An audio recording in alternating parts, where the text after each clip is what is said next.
on the basis of United Nations resolutions and international law, with Israel and Palestine living side by side in peace and security. This is vital for Israelis, Palestinians, and for the international peace and security. The eyes of the world and the eyes of history are watching. It's time to act, and I thank you. I thank the Secretary General for his briefing. I now give the floor to the permanent observer of the Observer State of Palestine. Mr. President, I want to welcome you to New York and to congratulate you and your country for assuming the presidency of the Security Council for this month. And also I want to express our appreciation for the fact of having the Secretary General with us, for his principled position reflected in that letter that he circulated to you recently, and for his crystal clear and principled statement that he delivered to us. Mr. Secretary General, thank you for being with us, and thank you for what you said, and thank you for, hopefully, the things that will be implemented from this moment moving forward. Colleagues, Mr. President, you are the third president of the Security Council to take office since Israel started its carpet bombing of the Gaza Strip. We hope that on this day and under your presidency, the Council will finally be able to call for an immediate ceasefire. Allow me to thank the Secretary General for his relentless efforts, for the clarity of his voice, for having upheld his sacred mission to stand up for the UN Charter and for the protection of civilians by calling early on and ever since for an immediate humanitarian ceasefire. Allow me also to thank, through him, the United Nations for their humanitarian efforts. The UN has been the subject of despicable attacks for honoring its mandate as formulated by member states. It is the duty of member states to reject and put an end to such attacks, especially at a time where UN personnel on the ground are also victims, many killed, wounded, and displaced. Mr. President, in 2 months, Israel has killed 17,000 Palestinians, including 7,000 children. It wounded over 40,000 Palestinians. It displaced 1.9 million Palestinians. It destroyed 2/3 of their homes. It attacked and besieged and destroyed and neutralized virtually all the hospitals. It bombed the bakeries. It attacked UN shelters. It attacked journalists. It cut off the electricity. It placed every possible impediment on humanitarian aid and access. And we are all supposed to pretend that this aggression is not aimed at the destruction of the Palestinian people in the Gaza Strip, when it has besieged and bombed our people and deprived them of all requirements of life. I keep reading in the media, Israel has no clear war objectives. Are we supposed to pretend we don't know the objective is the ethnic cleansing of Gaza Strip? The dispossession of forcible displacement of the Palestinian people, when so many Israeli representatives could not refrain from admitting it. If you are against the destruction and displacement of the Palestinian people, you have to be in favor of an immediate ceasefire. When you refuse to call for a ceasefire, you are refusing to call for the only thing that can put an end to war crimes, crimes against humanity, and genocide. This is how Israel is conducting the war, through atrocities. You can keep calling on it to protect civilians, to uphold the laws of war, to allow humanitarian aid in.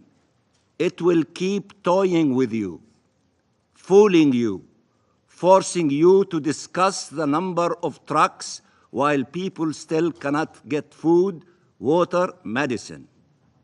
It will keep telling you if people only heeded its calls to head south, they would have been safe while bombing them in the south itself. And now telling you it is creating imaginary safe zones while it continues killing people everywhere. It will explain to you that all of Gaza is a military target, that everyone in Gaza can be killed, since they are either terrorists or human shields. Enough is enough. They are playing games with you, and they're taking you for a ride, and you need to wake up and see reality as is. If 2 months of dehumanization and lies and massacres are not enough to make you understand Israel's plan, what will? Regardless of how good your intentions are, how genuine your efforts are, this is the moment of truth, as the Secretary General correctly stated a few minutes ago. The shame is not on those calling for a ceasefire in the face of such atrocities. It haunts those refusing to do so. Israel's objective is clear. It is to force people out, and regardless how many times some say it will not happen, everything confirms we were right from day one. We told you they will make Gaza unlivable for all, that they will displace the people, that they were pushing them south and killing them in the process, and that eventually they will launch a full-fledged attack on the south to push people out. When facts show we are right, no one should persist in saying they could somehow allow this war to continue, but be against its true objectives. This war is part of the assault to end the Palestinian people as a nation and to destroy the question of Palestine. If you do not share this objective, you must stand against the war.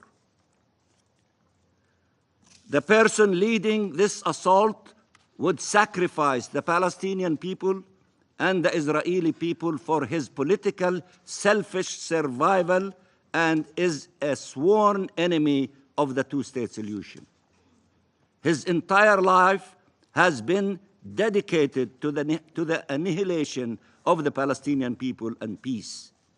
He has been searching for an opportunity to put a definitive end to the national aspirations of the Palestinian people and to the aspirations for peace among Palestinians and Israelis. This is Netanyahu's war. This is the war of the extremist coalition in power in Israel. No one should get sucked into it any further. Its aim is not security. Its aim is to prevent forever any prospect of Palestinian independence and of peace. These intentions are clear in the Gaza Strip as well as in the West Bank, including East Jerusalem. No one should pretend there is any question regarding the criminal nature of this assault. No one should pretend that those launching the bombs everywhere care at all about people held captive. No one should pretend that this war is targeting Hamas when almost all its victims are civilians, when 70% of those killed are women and children. Mr. President, we have hostages held by Israel as a means to terrorize and pressure our people. Children, women, men of all ages, by the thousands, including these days those abducted in Gaza, humiliated and paraded in the streets, almost naked. We have 2 million hostages in the Gaza Strip. Our civilians have been attacked repeatedly. Our security and our very existence is under threat. Are we allowed to do what Israel does? The law should be upheld for everyone and against anyone. The same law that protects all civilians' life. There is no hierarchy of races or faith or nationalities. No one should take example from the horrors of the Second World War to justify horrors today against the Palestinian people. Everything we built as humanity after the Second World War was to prevent these horrors. Now they are taking place in Gaza against the Palestinian people, displayed on the screens of the entire world, and the war criminals conducting it have no shame, and instead of being blamed, are blaming everyone else, attacking everyone.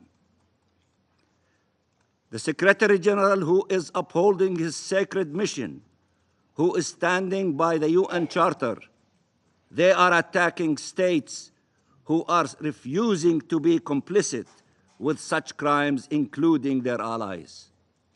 They are attacking UN officials, the UN agencies, and humanitarian and human rights organizations performing their duty in the most impossible of circumstances. They are bullying, intimidating all those who stand for the rule of international law because they believe there is an international law specific to them that allows them to commit atrocities. How can this be allowed to continue? It can't. It shouldn't. It has to stop. Israeli exceptionalism has to end, and it has to end now. Stop rewriting international law to fit Israeli crimes, and stop calling for respect for international law while supporting an assault that has torn it into shreds. The Palestinian people will not die in silence. The Palestinian people will not die in vain. The Palestinian people deserve respect. Every people does, but we have earned it. We have paid the heaviest of price to earn it. We have survived every attempt to annihilate us over a century with barely any means. Show us respect, not in words, but in deeds. Show us respect to our lives, to our rights.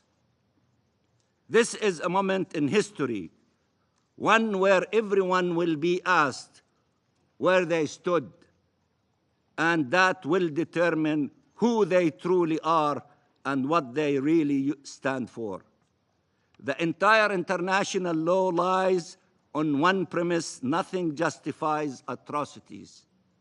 This is an atrocity assault. When faced with atrocities, it is not your right to call for them to end. It is your obligation to end it. Save lives. Save lives. Save our lives and their lives. Heed that call by billions around the world, by an overwhelming majority of states from across the globe. Let the most noble human instincts carry us, the instinct to preserve life.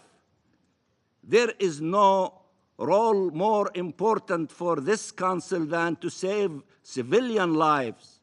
2.3 million Palestinians are fighting for their lives as we speak every single day. Save them.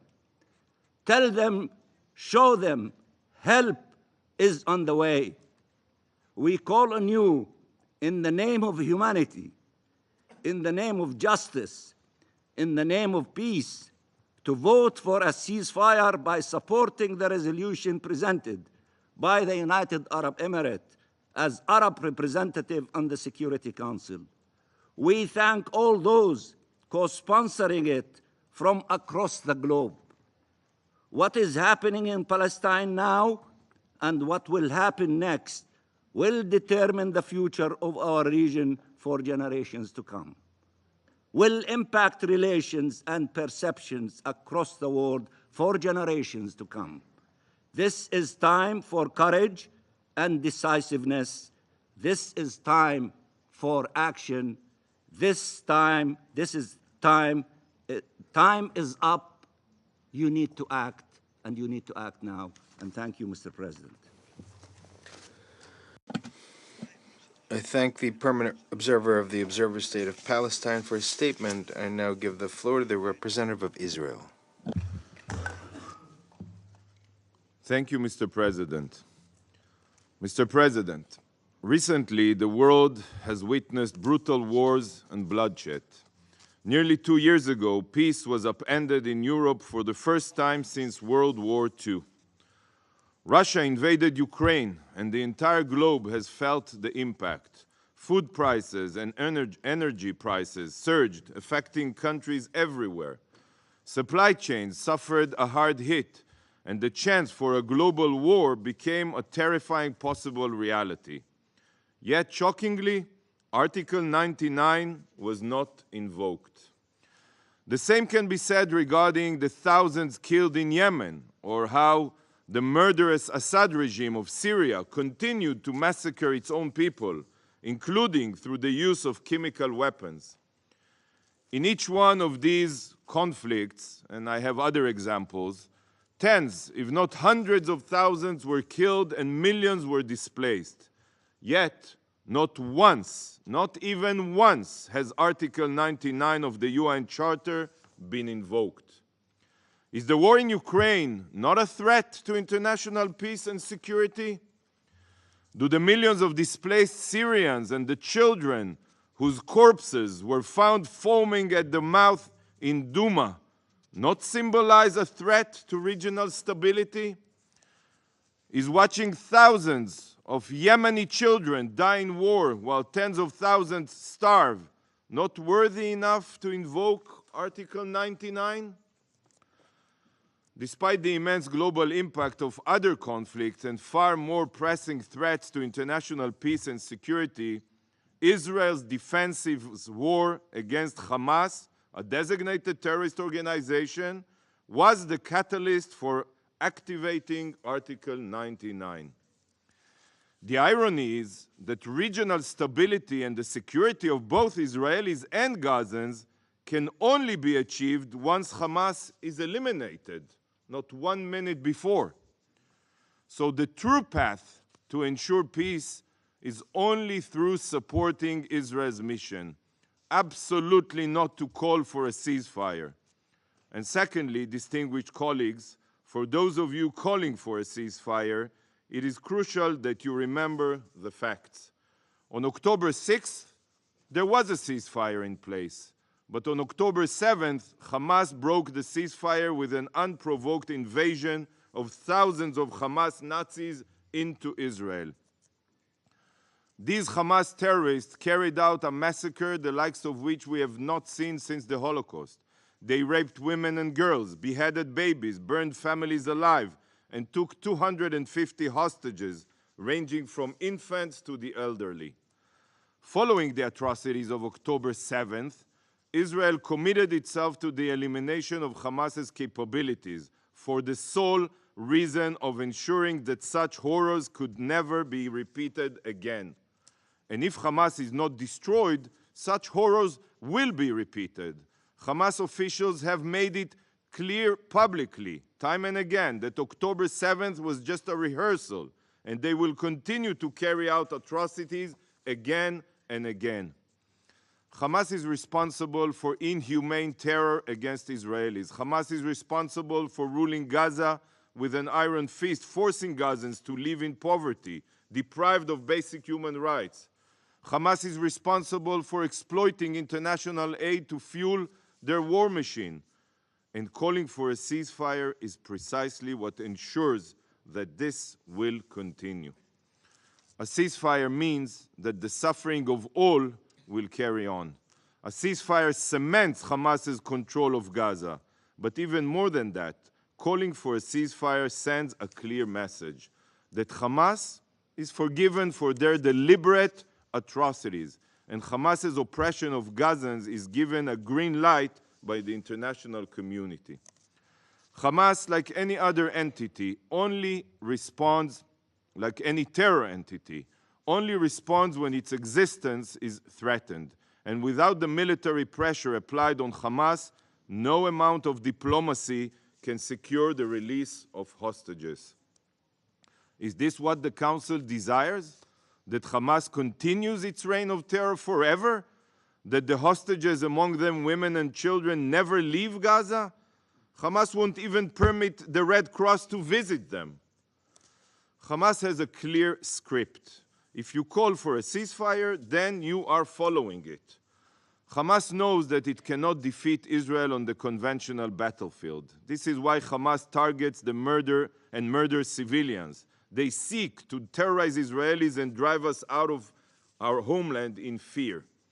But Hamas's vicious strategy is also to advance the death of many Gazan civilians as well. This is why Hamas hides behind and under the civilian population. This is why they use hospitals for cover and schools as arms catches, including UNRWA schools. Hamas wants to maximize civilian casualties, to co-opt the UN to pressure Israel to cease its fire and allow Hamas to survive and continue its reign of terror. Hamas knows that the more civilian fatalities there are, the more pressure the international community will put on Israel. This is why Hamas also fabricates death tolls, which are taken at face value here, with no real efforts made by the UN to verify them. According to the Hamas Ministry of Health, almost no terrorists have been killed in this war, only women and children. This is the same body that falsely blamed Israel for 500 casualties at El Ahli hospital, when the truth is that the number of casualties was drastically lower, and Palestinian Islamic Jihad was the one responsible for the fatalities. I will be very clear, dear colleagues. The number you are basing your discussions on are libelous and distorted, drastically. Hamas has built terror bases inside and underneath medical facilities. This has been proven. They store rockets and assault rifles in children's bedrooms. And just yesterday, Hamas launched 12 rockets at Israel from within a designated humanitarian zone in southern Gaza. Rockets were fired mere meters from the tents of evacuated Gazans. Hamas exploits Gazans as human shields in hopes that civilian casualties will rise and the UN will call for a ceasefire. Do we want to be the actors in the show that Hamas has carefully crafted? It is always easier to pressure the law-abiding democracy as opposed to the terrorists who don't even recognize the existence of international law. But is this the right and just way to ensure security? Of course not. This is Hamas's script of death. Don't agree to be part of it. Please. Hamas is the root cause of the situation in Gaza. Yet there is zero accountability for their evil. Why is Hamas not held fully responsible by the UN and its bodies? Tell Gazans the truth. They have to hear it from you. This is the only way to bring about bottom-up change in Gaza. Dear colleagues, Hamas not only violated the ceasefire on October 7th, Hamas fundamentally violated the recent humanitarian pause. Last week, there was a pause in place. The agreement was clear. For every 10 hostages released, the pause would be extended by 24 hours.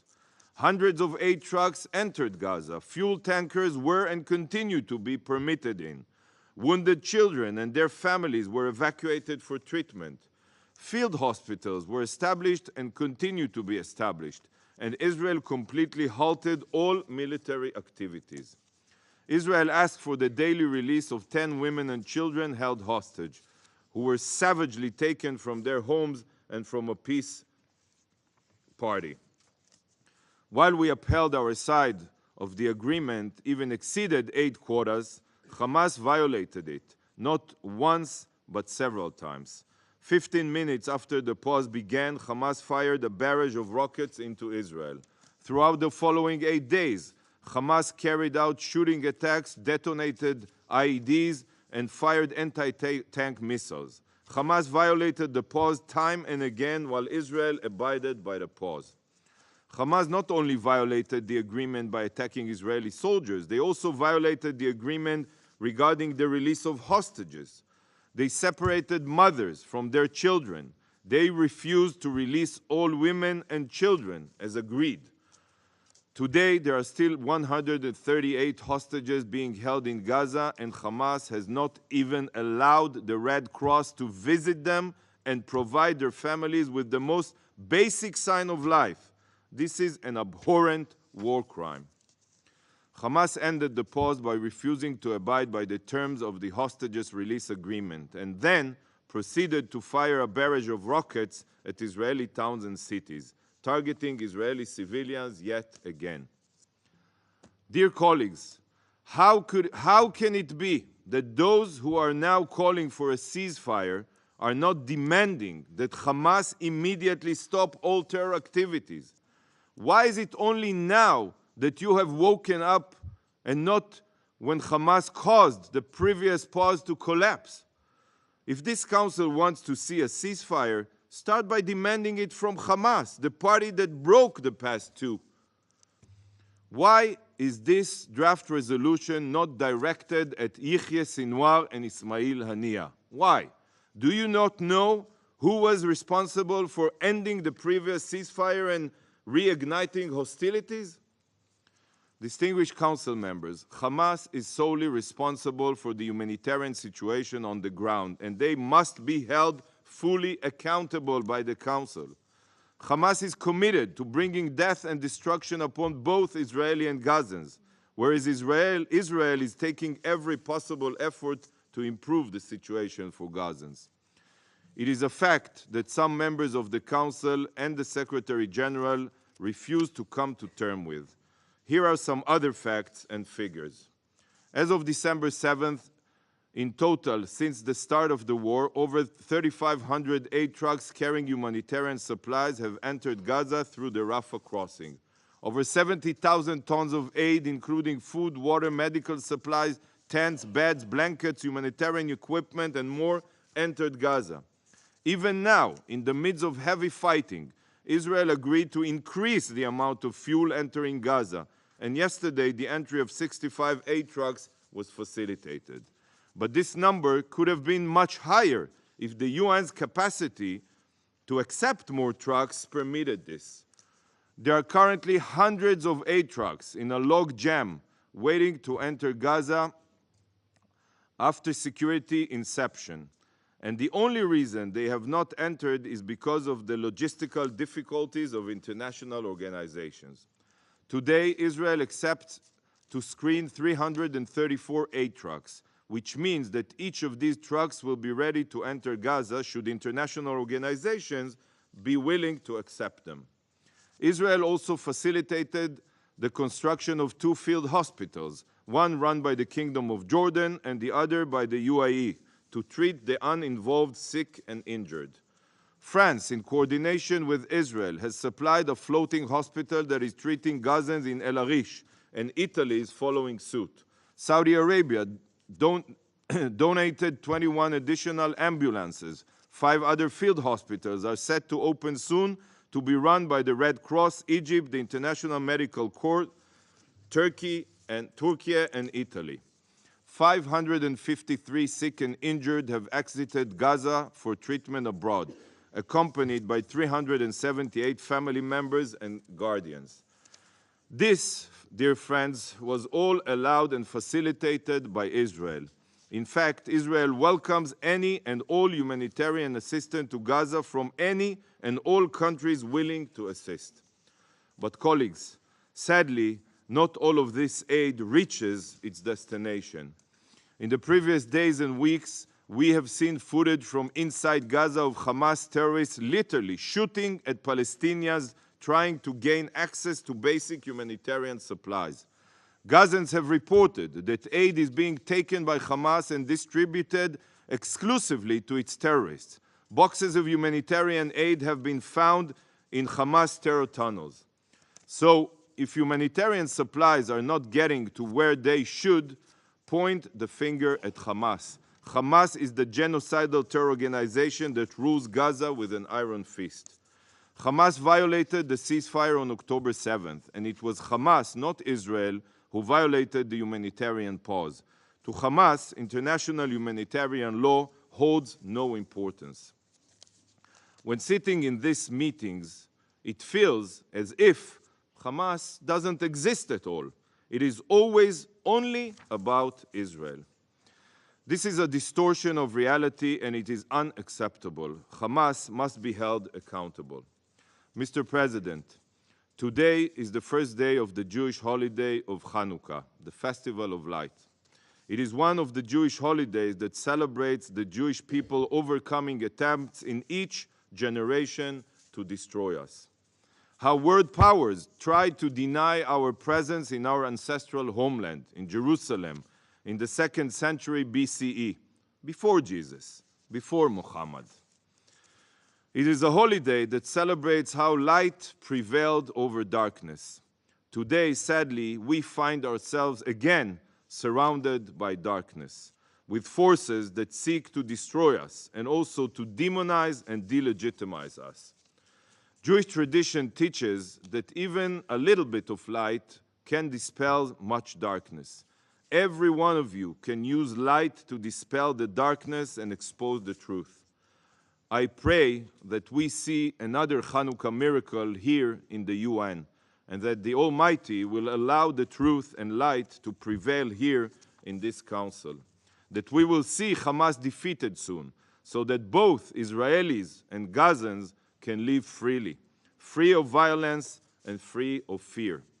Israel, Mr. President, will continue with her mission, the elimination of Hamas's terror capabilities and the return of all of the hostages. And we will complete our mission while supporting every humanitarian initiative to improve the situation for Gazans. Whoever truly seeks peace and security in the region must understand that the only way to achieve this is by destroying Hamas, not by calling for ceasefire, which will only extend the war and suffering of all. There is no other option. Thank you, Mr. President. Agradezco al representante de Israel. I thank the representative of Israel for their statement. I now give the floor to those council members who wish to make statements. La palabra. I give the floor to the representative of the United Arab Emirates. Thank you, Mr. President. Mr. Secretary General Antonio Guterres, thank you for your briefing. We are profoundly grateful for your steadfast moral leadership.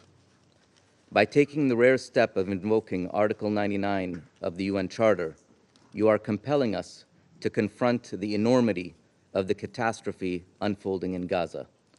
It is our fervent hope that your demand is met. Mr. President, for 2 harrowing months, we have borne witness to the onslaught in Gaza. Israel's military operations has killed more than 16,000 Palestinians, 7,000 of them children. It has displaced 80% of the population and damaged or destroyed 60% of housing units. For context, this is a scale of destruction surpassing even the bombing of Dresden in 1945. For the many Gazans who have never left that narrow, besieged strip of land, their entire world is being systematically demolished before their eyes. The invocation of Article 99 must be a tipping point, a solemn reflection of the desperate plight in Gaza and the imperative need for the Council to act. The Council must act when too little aid is getting in and humanitarian workers are unable to deliver it for fear of being killed. The Council must act when the siege on Gaza is becoming a major source of death. The Council must act when unrelenting bombardment kills more than 130 UN staff members. Despite the recent temporary pause, the violence and danger to civilians has not abated. In fact, this conflict has now graduated to a new, more dangerous phase. The siege of Khan Yunis and other parts in southern Gaza, where hundreds of thousands of people have fled, has now begun. There is literally no safe haven for the millions of people trapped and under attack. Mr. President, in his letter, the Secretary General noted that Gaza's healthcare system, or what's left of it, is on the verge of collapse. Israel is warning the World Health Organization that unless it removed its medical supplies in southern Gaza, impending military operations will put them beyond use. We condemn in the strongest possible terms the deliberate targeting of medical facilities, equipment, and personnel. For our part, the UAE established a field hospital inside Gaza on December 2nd, with an operational capacity of 150 beds. We recognize that these efforts are not nearly enough. Even during the recent pause, we saw the need for an enhanced aid delivery mechanism to allow full, rapid, safe, and unhindered access. We need a streamlined monitoring system and an expanded capacity to deliver goods, including through the opening of further crossings and entry points. We note that Israel reportedly agreed to open the Karam Abu Salim crossing for inspections only, and while this should reduce the time delays, it remains necessary for all crossings to be opened and, if needed, repaired. We stress the importance of ensuring the full implementation of Security Council Resolution 2712, which demands all parties to respect their obligations under international law and calls for urgent and extended humanitarian pauses. We underscore that members of this Council must ensure implementation, but we all know that the only way to end this tragedy is to impose an immediate humanitarian ceasefire. There is no defensible, moral, political, nor military justification for this carnage to continue. After 2 months of war, ambulances are delivering more dead than survivors to the few emergency rooms left functional in Gaza.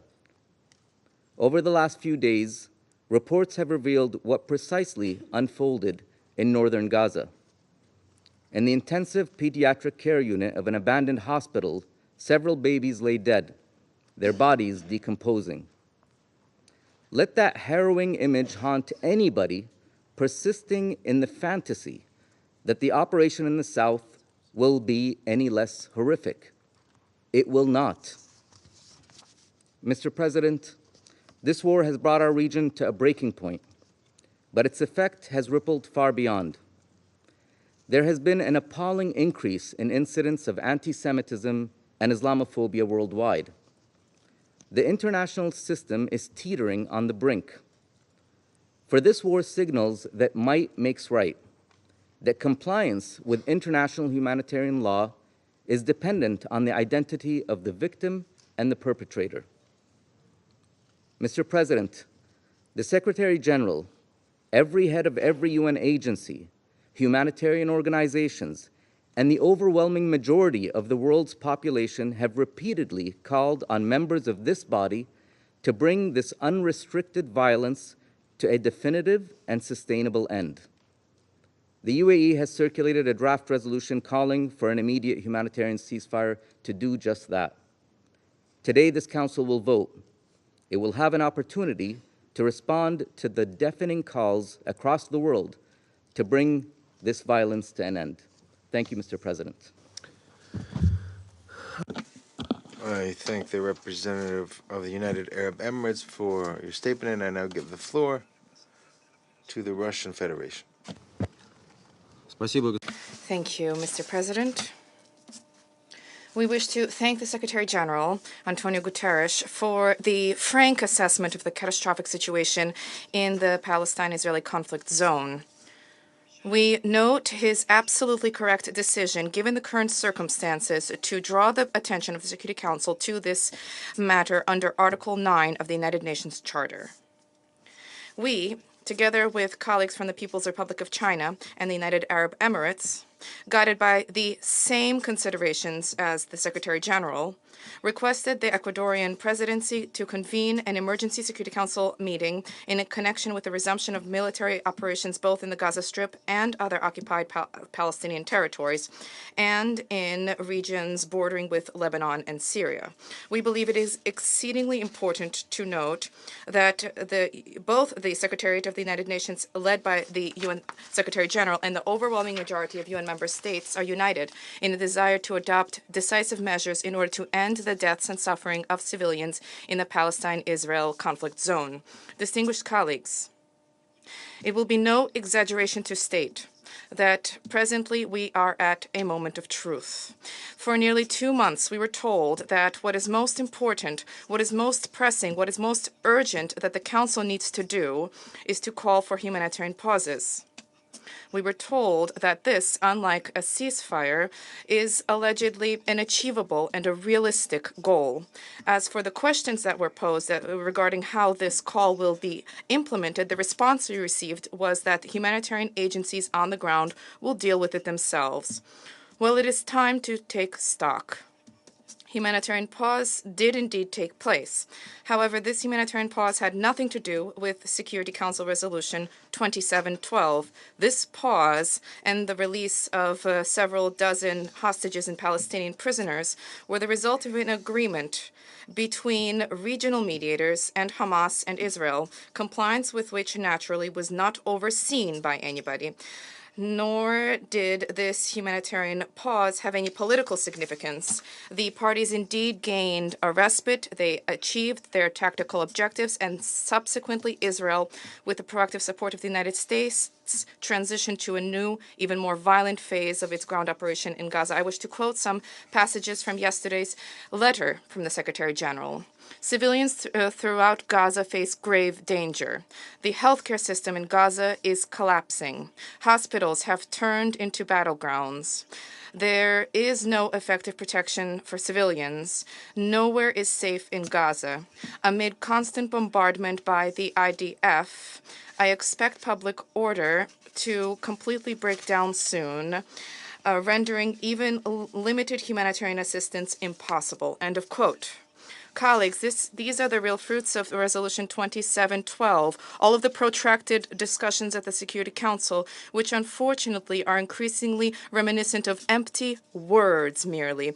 Today, Antonio Guterres has once again set out the situation. UN humanitarian organizations under these circumstances simply cannot help the residents of Gaza. We deeply regret the fact that the Security Council, which has a uniquely potent instrument under Article 7 of the UN Charter, in all of this time failed to take any clear, binding resolution with demands, not calls for the parties to end violence. Under pressure from the United States, which has threatened to block any other product, an absolute imperative for a ceasefire was replaced with a call addressed to no one in particular, which is for pauses which cannot be enforced, which essentially dovetailed with the Israeli approach of continuing military operations in the enclave. This became a major step backwards as compared to the General Assembly resolution overwhelmed by the majority of states on 27 October. Today, the Council has a good opportunity to end this abnormal situation, to do what the international community expects of it. To that end, there's a need to adopt the draft resolution drawn up by the UAE. I trust that all of our colleagues will summon the strength and courage to do this. Mr. President, 2 months of conflict in Gaza have wrought a horrific civilian suffering in the Strip. In this time, more than 10,000 Palestinian children have died. Information is becoming public about many destructions of hospitals, schools, refugee camps, and UN sites together with humanitarian personnel. The magnitude of this devastation in and of itself reflects the indiscriminate use of force. Moreover, there are indicators of deliberate destruction of objects which are protected under international humanitarian law. War crimes are mounting. In recent days, there has been shocking information disseminated about Israeli plans to flood underground facilities in the Gaza Strip with seawater. According to publicly accessible information, Sahel has already established a system of pipes and pumps designed for pumping seawater and presently is discussing with the United States the practical way to carry out this flooding, whether there is sufficient water, whether the topography of the tunnels will allow for this to be done, and so on. Such a step, if taken, will constitute a blatant war crime. Here we are not just talking about the fact that this flooding could be akin to an order for no mercy for anybody, and not even about the fact that there may be civilians present in these tunnels. The likelihood of this is very high. Where else can they flee from the indiscriminate bombardment as a whole, as well as the deliberate strikes targeting hospitals, schools, refugee camps, and UN sites? As you heard from the Secretary General today, safe spots in these small but densely populated strips simply don't exist. Its southern part, which had previously been enduring regular strikes, has now completely transformed into a zone of active military hostilities. The biased Western media outlets extol the genial tactical decisions of the Israeli army. They are not even trying to pose the question of what the consequences may be of pumping thousands of cubic meters of seawater, that is salt water, into the soil. And we see a clear plan to demolish the already tenuous agricultural capabilities of the Strip insofar as seawater will inevitably pollute Gaza's groundwater. Here I wish to recall that from the very beginning of escalation, Israel has been obstructing the normal deliveries of drinking water to Gaza. The main part of the water supply has been disconnected. Deliveries are only being provided for the certain parts of the south of the Strip. The humanitarian agencies unanimously say that this is not enough to provide for the basic needs of thousands of civilians besieged in Gaza. If on top of the artificially established problems with drinking water from the tap, if the groundwater is then also polluted, the situation will become catastrophic. Let us recall that pursuant to the norms of IHL, Article 23 and 59 of the Fourth Geneva Convention dating 1949, the occupying power bears a specific responsibility to ensure that the civilian population has access to basic necessities. I wish to emphasize in particular that the consequences of the pollution of groundwater, the sole source of fresh water for the Gaza population, will persist not for years, but for a century. On top of incessant, indiscriminate bombardment and the targeted strikes targeting civilian objects, which are geared towards fomenting horror and panic among civilians, there is a systematic strategy taking shape for the violent displacement of Palestinians. Its cannibalistic logic is very simple: to make life in Gaza unendurable and even possibly to leave the population with a single choice: to leave their homes or to be killed. This is inhumane strategy which is abundant with war crimes. There are egregious violations of almost all provisions of Article 51 and 54 of the First Additional Protocol to the Geneva Conventions. These conventions, among other things, prohibit attacks against civilian populations and objects, acts or threats of violence, the main purpose of which is to spread terror against the civilian population, and prohibits resorting to indiscriminate attacks. We see the egregious war crimes being perpetrated, with weapons being used that are provided by Western countries, first and foremost the US and the UK, or with their full political support. I wish to stress that references by Israel and its allies to actions by Hamas on 7 October, which we of course condemn, do not justify, and in principle cannot justify, the large-scale systematic crimes and crimes against humanity which are being perpetrated in the Gaza Strip. Failure to respect humanitarian law by one party to the conflict in no way exempts the other party to the conflict from complying with the obligations incumbent upon them. Furthermore, Article 51 of the first additional protocol to the Geneva Conventions explicitly prohibits attacks against the civilian population or civilians by way of reprisals. Colleagues, at the same time, one can hardly trust that there will be due assessment of what is taking place by Western countries or such corrupt bodies under their control as the International Criminal Court. The ICC will never disobey its patrons or allies insofar as it is designed to advance their political agendas. For neither the U.S., nor the United Kingdom, nor other Western countries bore any responsibility whatsoever for their war crimes in Afghanistan, Iraq, and Libya. We all remember how the British prosecutor of the ICC, Karim Khan, disgracefully deprioritized, essentially simply stopped the investigation into the crimes of Western military personnel in these countries. We have no doubt that vis-a-vis Israel and its sponsors, it will do the same. Mr. President, of course we share the view that we all need to not lose sight of the prospects for Palestine-Israeli settlement on the basis of the two-state formula, which we believe has no alternative. We stand ready to work to that end. However, today the main priority is to end armed hostilities and to save Palestinians from extermination. To conclude, I wish to turn to our Arabic brethren and sisters in their native language. أصدقائنا العرب الأعزاء.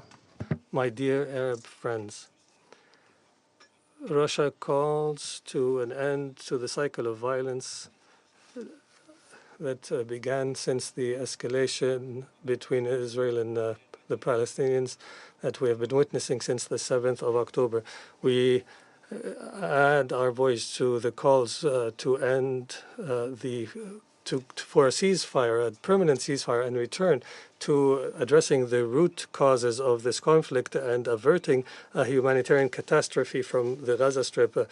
We denounce categorically any act that may lead to civilian deaths, including women and children. We also do not accept any plot to forcibly displace the Gaza population to the south, which is a new Nakba for the Palestinian people. My country supports all constructive initiatives of the Security Council that aim to normalize the situation and open the space for a serious settlement process between the Palestinians and the Israelis against the background of the attempts by one of the Council members to slow or sabotage these collective efforts. In the face of these suspected plans, Russia continues to stand in solidarity with the legitimate aspirations of the Palestinian people to establish their independent state on the borders of 1967 with East Jerusalem as its capital and which coexists in peace and security with its neighbor Israel. Russia is preparing to multiply its efforts in order to achieve this desired objective based on the known agreed terms of reference, including the relevant Security Council resolutions and the Arab Peace Initiative of 2003. And we are doing so in coordination with our partners. In this context, Russia supports the draft resolution tabled by the United Arab Emirates, and we call on all our colleagues in the Council to vote in favor of the resolution today. Thank you, Mr. President. I thank the representative of the Russian Federation for his statement, and I now give the floor to the representative of China. Thank you, Mr. President. Mr. President, I thank SG Guterres for his crucial briefing a moment ago. In his letter to the Council President on the 6th of December, the SG invoked Article 99 of the UN Charter and brought to the attention of the Security Council to the situation in Gaza, which may aggravate existing threats to international peace and security. The SG has just once again raised a sobering warning and made an appeal, fully demonstrating the gravity and urgency of the current situation. It once again demonstrates its sense of responsibility. The situation in front of and the task required of the Council is very clear and definitive. Act immediately, achieve a ceasefire, protect the civilians, and avoid a human catastrophe on a larger scale. The draft resolution tabled by the UAE on behalf of the Arab states reflects the universal call of the international community and represents the right direction for the restoration of peace.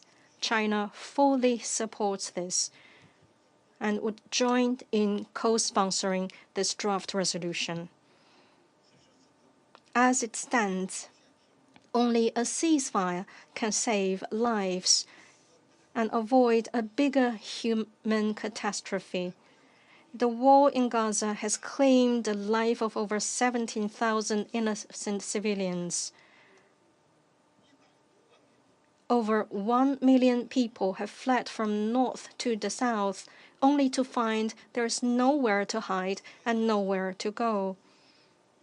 This human catastrophe is too great for words to describe that any waiting or delay means more death.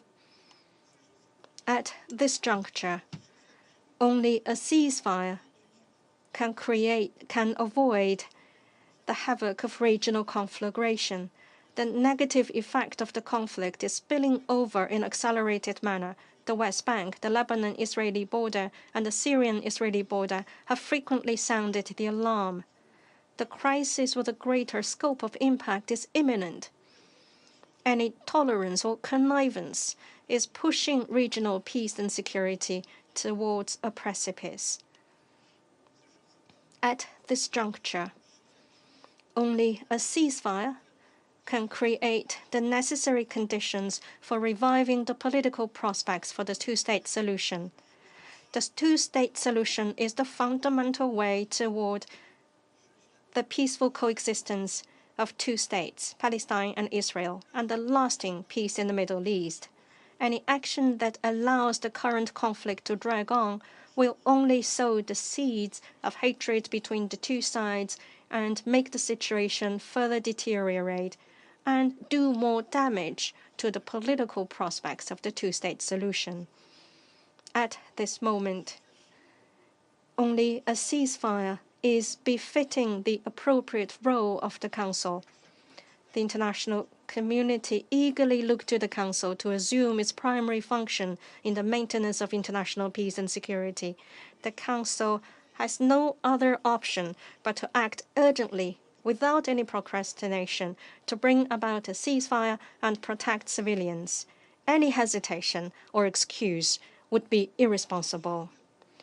China strongly calls upon all members to adopt a responsible approach, support this Council to make the right decision in front of war and peace, life and death. Act for peace and act to save lives. I thank you, Mr. President. I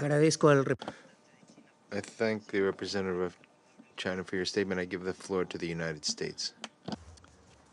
Thank you, Mr. President. Thank you, Secretary General Guterres, for your briefing. For the past 2 months, this Council has been engaged in continuous meetings on the topics highlighted in your recent letter. In parallel, and even as we have supported the right of another member state to defend its people against heinous atrocities and acts of terrorism, the United States, at the highest levels, has undertaken intensive diplomacy to save lives and lay a foundation for a durable peace. American diplomacy opened the way for the first trucks that flowed into Gaza with aid. In partnership with Qatar and Egypt, it helped reunite more than 100 hostages with their loved ones and dramatically expanded aid to civilians in Gaza during a 7-day-long humanitarian pause. Hamas, however, has a different set of goals. Its refusal to release young women hostages led to a breakdown in the pause and resumption of the fighting. This Council's failure to condemn Hamas's October 7 terrorist attacks, including its acts of sexual violence and other unthinkable evils, is a serious moral failure. And it underscores the fundamental disconnect between the discussions that we have been having in this chamber and the realities on the ground. An undeniable part of that reality is that if Israel unilaterally laid down its weapons today, as some member states have called for, Hamas would continue to hold hostages, women and children, elderly men, many of whom, according to survivor accounts, are being subjected to cruel and inhumane treatment. And as of today, Hamas continues to pose a threat to Israel and remain in charge of Gaza. That is not a threat that any one of our governments would allow to continue to remain on our own borders, not after the worst attack on our people in several decades. For that reason, while the United States strongly supports a durable peace in which both Israelis and Palestinians can live in peace and security, we do not support calls for an immediate ceasefire. This would only plant the seeds for the next war, because Hamas has no desire to see a durable peace, to see a two-state solution. Colleagues, I am pained by the suffering that we have witnessed over the last 2 months. Even when we as governments are compelled to take up arms and protect our people from the most heinous acts of terrorism and violence, war is tragic. It is tragic for the families of the hostages who await word on the fate of their loved ones. We are doing everything possible to free the remaining hostages and reiterate our expectation that the ICRC be permitted to access and provide medical treatment to the hostages held by Hamas and other extremist groups. The war is equally tragic for civilians in Gaza. The scale of civilian suffering is devastating and heartbreaking. Hamas intentionally embeds itself within civilian areas. But that does not in any way change the fact that how Israel defends itself matters. We have been unequivocal. Israel must respect international humanitarian law and conduct its operations in a way that minimizes civilian harm. To back up these words and help protect civilians, we have supported establishing a more effective humanitarian deconfliction mechanism with the UN, and we are monitoring its implementation. This is a moral imperative and strategic imperative. You can only win in urban warfare by protecting civilians. In every conversation, we also have underscored that Israel must avoid further mass displacement of civilians in the south of Gaza, many of whom previously fled violence. Civilians must be provided adequate time and opportunity to move, including through corridors that allow people to move safely from defined areas of hostilities. Israel must further ensure sufficient humanitarian support exists for displaced individuals. Finally, civilians displaced in Gaza must have an opportunity to return home as soon as conditions permit. There must be no enduring internal displacement or reduction in Gaza's territory. Under no circumstances would the United States support the forced relocation of Palestinians from Gaza or the West Bank. Although the extended humanitarian pause has ended, again, by Hamas's choice, we have been clear that humanitarian aid must not only continue, it must be expanded. We welcome the Israeli government's decision to open Kerem Shalom for inspections and screening of humanitarian goods. We will continue to be in touch with Israel to ensure this happens, and on the timeline committed. We also welcome the Israeli government's decision to ensure the provision of fuel that meets requisite needs to sustain the humanitarian assistance operation, including vital civilian infrastructure. Both of these outcomes are a result of intensive U.S. engagement with all parties and are consistent with Resolution 2712. They lay the foundation to expand sustained, desperately needed humanitarian aid. Of course, humanitarian aid cannot be delivered if humanitarian workers are not protected, and all parties have an obligation to protect UN and humanitarian personnel. We offer our deepest condolences to all the families, friends, and colleagues of UNRWA staff who lost their lives since October 7. Attacks against UN shelters and facilities are unacceptable. We have also continued to press that work journalists do in conflict settings is vital, and they too must be protected. Israel must avoid damage to civilian infrastructure, like hospitals, power stations, water facilities, and telecommunications infrastructure. Regarding the regional dimensions of this conflict, we are concerned by the renewed violence along the Blue Line. Restoring calm there is of utmost importance, as is fully implementing Security Council Resolution 1701. Moreover, we condemn the recent attacks by Houthis against 3 separate commercial vessels operating in international waters on the southern Red Sea. Consistent with Iran's long-term support and encouragement of the Houthis' destabilizing actions in the region, we know that Iran was engaged in planning Houthi operations. Iran has the choice to provide or withhold this support, without which the Houthis would struggle to effectively track and strike commercial vessels navigating shipping lanes through the Red Sea and Gulf of Aden. We welcome the Council's press statement condemning these attacks and underlining the importance of navigational rights and freedoms of all vessels in the Red Sea. We are engaged in intensive consultations with partners and allies to determine the appropriate next steps. The United States has also been clear about the dangers from the rise in extremist violence committed by Israeli settlers against Palestinians in the West Bank. Violent extremist settlers must be held accountable for violent acts.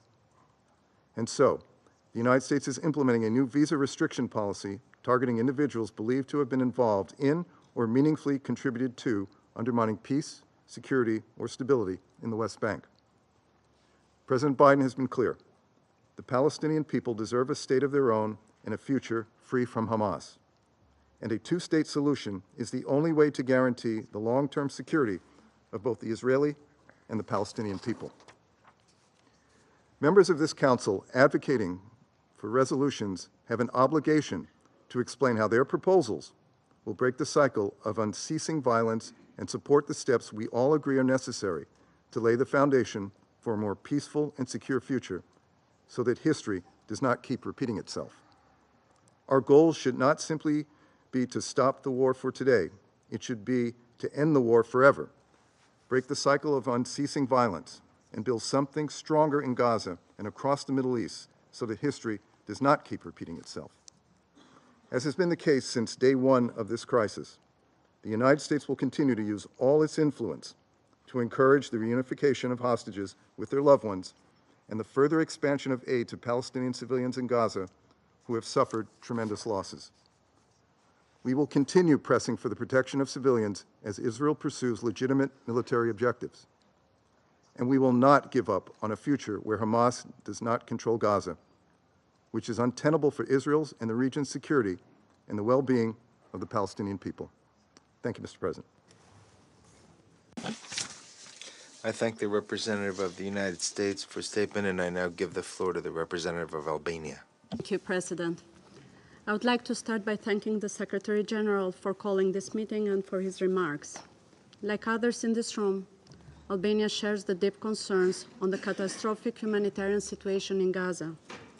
We commend the efforts of the United Nations, regional partners, the United States, and all those who are working to guarantee the free flow of humanitarian aid in Gaza. We are also encouraged by the recent news on the possible use of the Kerem Shalom crossing for screening and inspections. It would increase and expedite the entry of more humanitarian assistance into Gaza, which is so much needed. Throughout this week, approximately 80 trucks per day made their way into Gaza, compared to over 200 during the November's week-long humanitarian pause. Civilians in Gaza need much more humanitarian aid than before the Hamas attack. President, while all efforts are concentrated in the protection of civilians and the provision of humanitarian aid to all those in need, we must not lose sight of the entire picture in this terrible situation.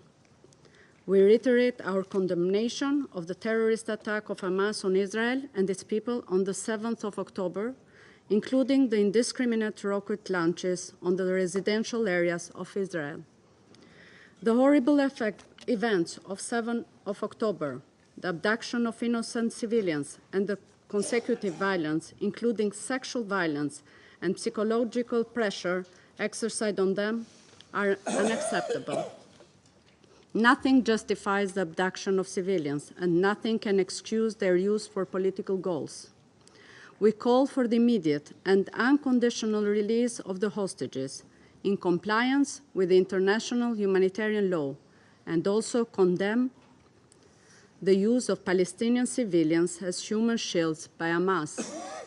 The Security Council must stand up for such injustice towards the Palestinians, Israelis, and civilians of other nationalities, and hold Hamas accountable. We regret that the Security Council has not been able to condemn Hamas terror. By not condemning Hamas, the Security Council risks empowering them. This lack of condemnation does not contribute in empowering the Palestinian Authority, doesn't help the Palestinian people, and does not contribute to the security of the entire region. Colleagues, the huge impact of the conflict between Israel and Hamas on the Palestinian civilians cannot be ignored.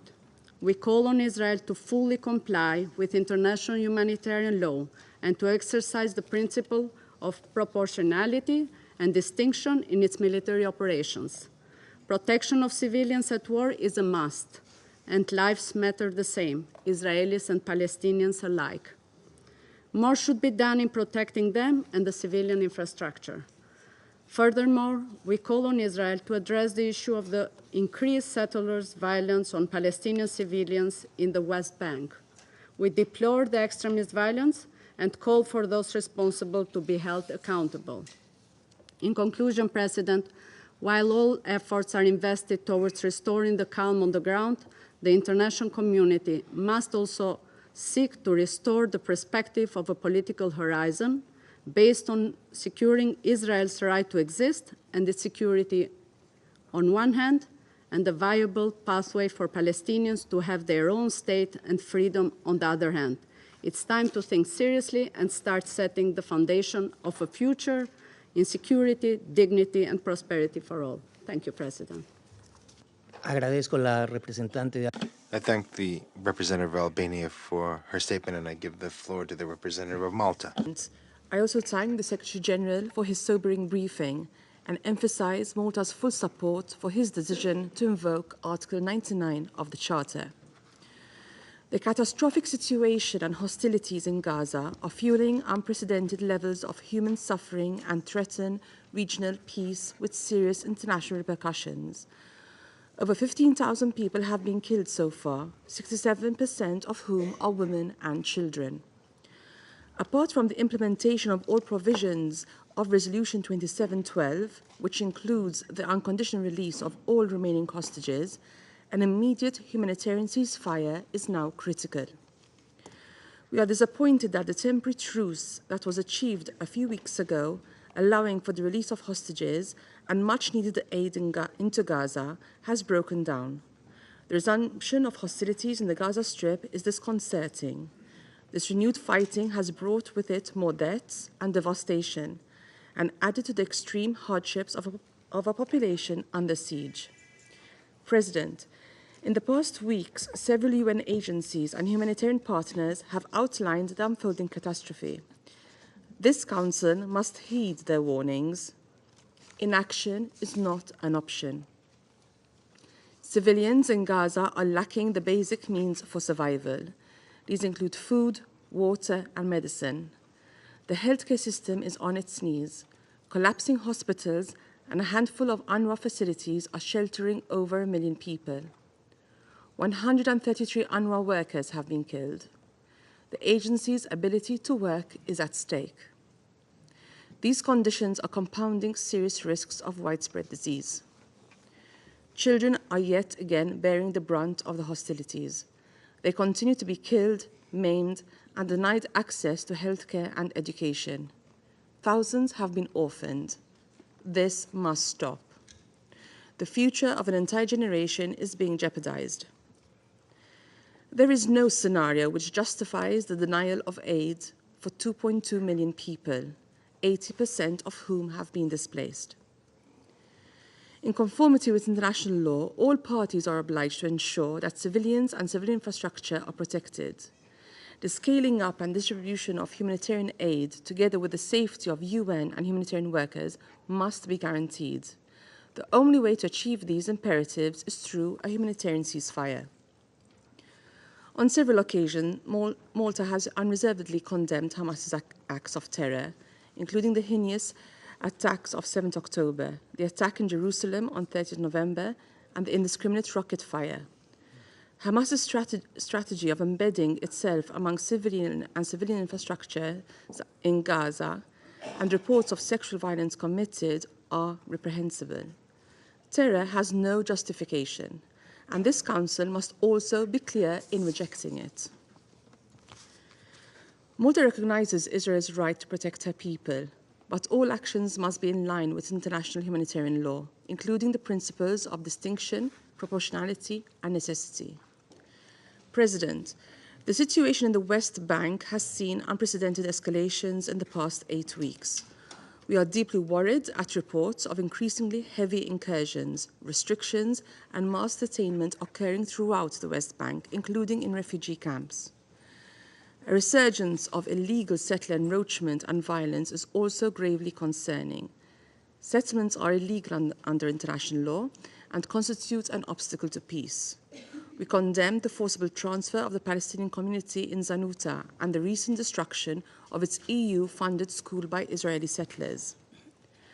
Furthermore, we are alarmed at the precarious skirmishes on the Israeli-Lebanese border. Malta condemns all violations on the Blue Line, including attacks against UNIFIL. We strongly call for all parties, including non-state actors in the region, to exercise restraint, de-escalate, and respect the norms of international law. Further conflict fronts must be avoided at all costs. Vitally, a comprehensive resolution of the spiraling crisis must include a serious recommitment towards peace. This is only achievable through dialogue and a political horizon which aims to holistically address both Israel's security concerns and the legitimate aspirations of Palestinians, including their right to self-determination.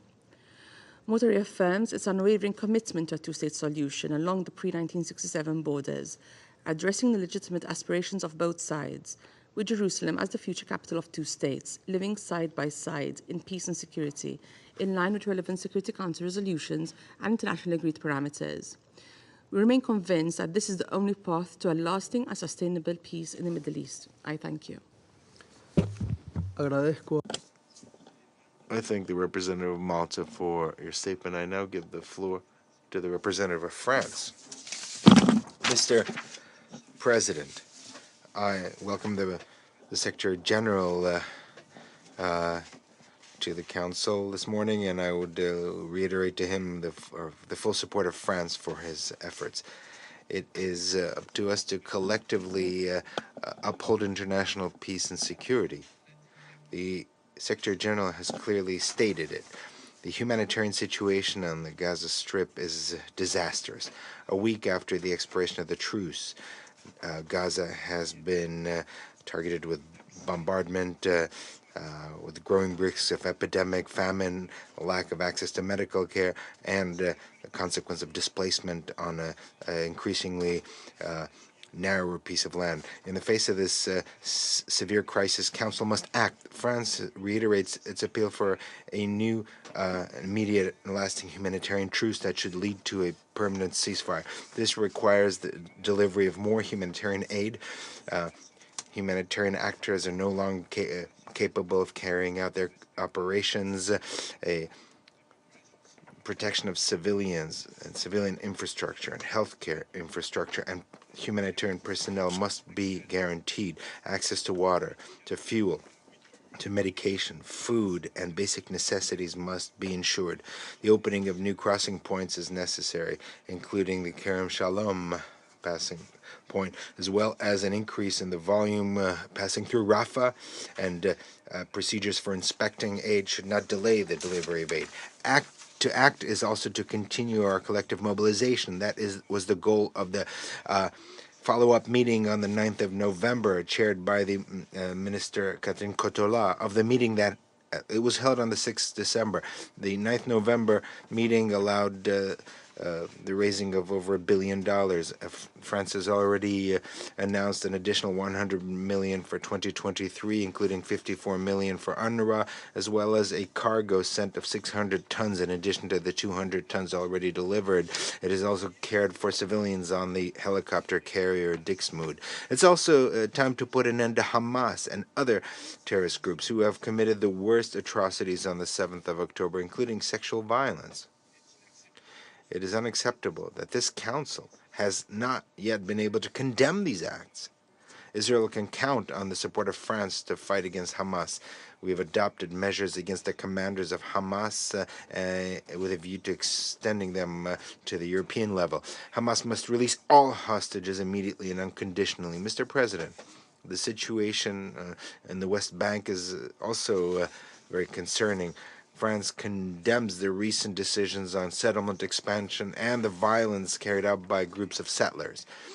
Israeli authorities must put an end to this and persecute their perpetrators. France intends to impose a bar on entry to France and an asset freeze against these people. France is mobilizing to avoid a regional conflagration and calls on all parties for restraint. The continuing clashes along the Lebanese border between Lebanon and Israel is of grave concern, and we call on all parties involved to fully implement Resolution 1701. Mr. President, what's most important is to restore a political horizon on the basis of the only viable solution, the two-state solution, two states living side by side in peace and security. It's not enough to invoke these prospects. We need to make this a reality without further ado, make them a reality. To delay once again is to ensure that the next crisis will be even worse than the tragedy we're experiencing now. France is ready to take active part in these efforts. The President of France and the Minister are fully mobilized to this end and continue their discussions with their colleagues in the region. Thank you. Agradezco al representante. I thank the representative of France for his statement, and I now give the floor to Switzerland. Thank you, Mr. President. Thank you for having convened today's briefing in response to the call from the Secretary General, whose presence at the Security Council today Switzerland welcomes. The invocation for the first time under his mandate of Article 99 of the United Nations Charter bears witness to the dramatic situation prevailing in the Middle East today. I wish to take this opportunity to reiterate our sincerest condolences to the 130 United Nations personnel who have lost their lives. Switzerland shares the Secretary General's concern that the situation could have irreversible consequences for peace and security of the entire region and even beyond. Therefore, it is imperative for the Security Council to be seized of the matter and to act to prevent an even more serious deterioration. On several occasions, Switzerland has strongly condemned the acts of terror, indiscriminate attacks, and hostage-taking perpetrated by Hamas. Since 7 October, they have claimed more than 1,200 victims in Israel, including many women and young girls who have been exposed to sexual and gender-based violence. Never before in this region have Palestinian civilians paid such a heavy price in such a short space of time. In 2 months, more than 17,000 Palestinians, 70,000 of whom are women and children, were killed in the bombardments in Gaza. Switzerland deplores the deaths of thousands of civilians in Israel and throughout the occupied Palestinian territory, and we express our deepest condolences to the families of all of the victims. Switzerland has made respect for IHL and the protection of civilians in particular a priority for our mandate on the Security Council. Along with the Secretary General, we have arrived at the bitter conclusion that there is, and I quote, no effective protection for civilians, and that, I quote, no one is safe, unquote, in Gaza today, not even humanitarian workers, the medical staff, and the wounded. Not even journalists are safe. there were more than 63 journalists killed, according to the Media Freedom Coalition, since 7 October. Not even the 138 hostages are safe, whose immediate and unconditional release we call for. We reiterate that investigations need to be carried out into all violations of international law committed in Israel and throughout the occupied Palestinian territory to ensure that the perpetrators are brought to justice. The destruction and damage to civilian infrastructure, including more than 60% of housing units, the collapse of the medical system, the saturation of schools and other UNRWA structures which have become places of refuge for more than 1 million people, all of this plunges the Gaza Strip into total insecurity. We call for respect for IHL and human rights, while recognizing Israel's right to ensure its security. We also remind the belligerents of their obligations in the conduct of hostilities, particularly that of respecting the principles of proportionality, distinction, and precaution in all circumstances. Respect for IHL and human rights is a necessity in order to prevent a regional escalation of the conflict, of which we are seeing worrying signs both in the West Bank and in Lebanon. Mr. President, Mr. Secretary General, the humanitarian tradition to which my country is closely linked was born in the midst of a battlefield of ruins. This tradition advocates the obligations to come to the aid of civilians in need. It is for this reason that Switzerland supports the draft resolution submitted by the Emirati delegation, which is due to be put to the vote this afternoon. Resolution 2712 of this Council conveys the same duty of humanity. It reiterates the need for full, rapid, safe, and unhindered humanitarian access to civilians. The observation that the implementation of this resolution is untenable in the current circumstances means that this minimum of humanity is not currently guaranteed in Gaza. Humanitarian aid is an obligation. It is not an end in itself. It will save lives and inject some dignity into a conflict that imperatively needs a political solution in the terms repeatedly emphasized by this Council and in accordance with international law. Thank you. Agradezco a la representante. I thank the representative of Switzerland for her statement, and I now give the floor to Mozambique. Thank you, Mr. President. Mr. President, we thank Ecuador presidency for convening this emergency meeting. Our appreciation is extended to the UN Secretary General, His Excellency Mr. Antonio Guterres, for calling the Security Council's attention to the escalating danger and the catastrophic implication of the Gaza situation poses to global peace and security in accordance with Article 99 of the UN Charter. Mr. President, since the resumption of hostilities on the 1st December 2023, following a week of humanitarian pause, the reports in Gaza, including the southern region, bearing the brunt of the Israel military operations, are of an increasingly worse scenario. The situation is quickly getting out of control, posing potential long-term effects on the security and stability of the region, as well as the Palestinian people in general. There is a possibility of a collapse in the humanitarian system, as highlighted by the Secretary General, and underscores the need to collective action to avert this imminent humanitarian disaster. It is in this vein Mozambique echoes the UN Secretary General's appeal for an immediate ceasefire to prevent a humanitarian crisis. To alleviate the continued suffering of innocent civilians in Gaza, a permanent humanitarian ceasefire between the parties is required. The repeated warnings from UN agencies, humanitarian organizations, and other players of an impending monumental humanitarian crisis in Gaza should prompt us to take immediate action. Mr. President, given the scale of loss of life in Gaza, Mozambique calls upon this Council and the international community to fully leverage their influence for the cessation of hostilities in Gaza, ensuring humanitarian assistance and restoring dialogue between the parties.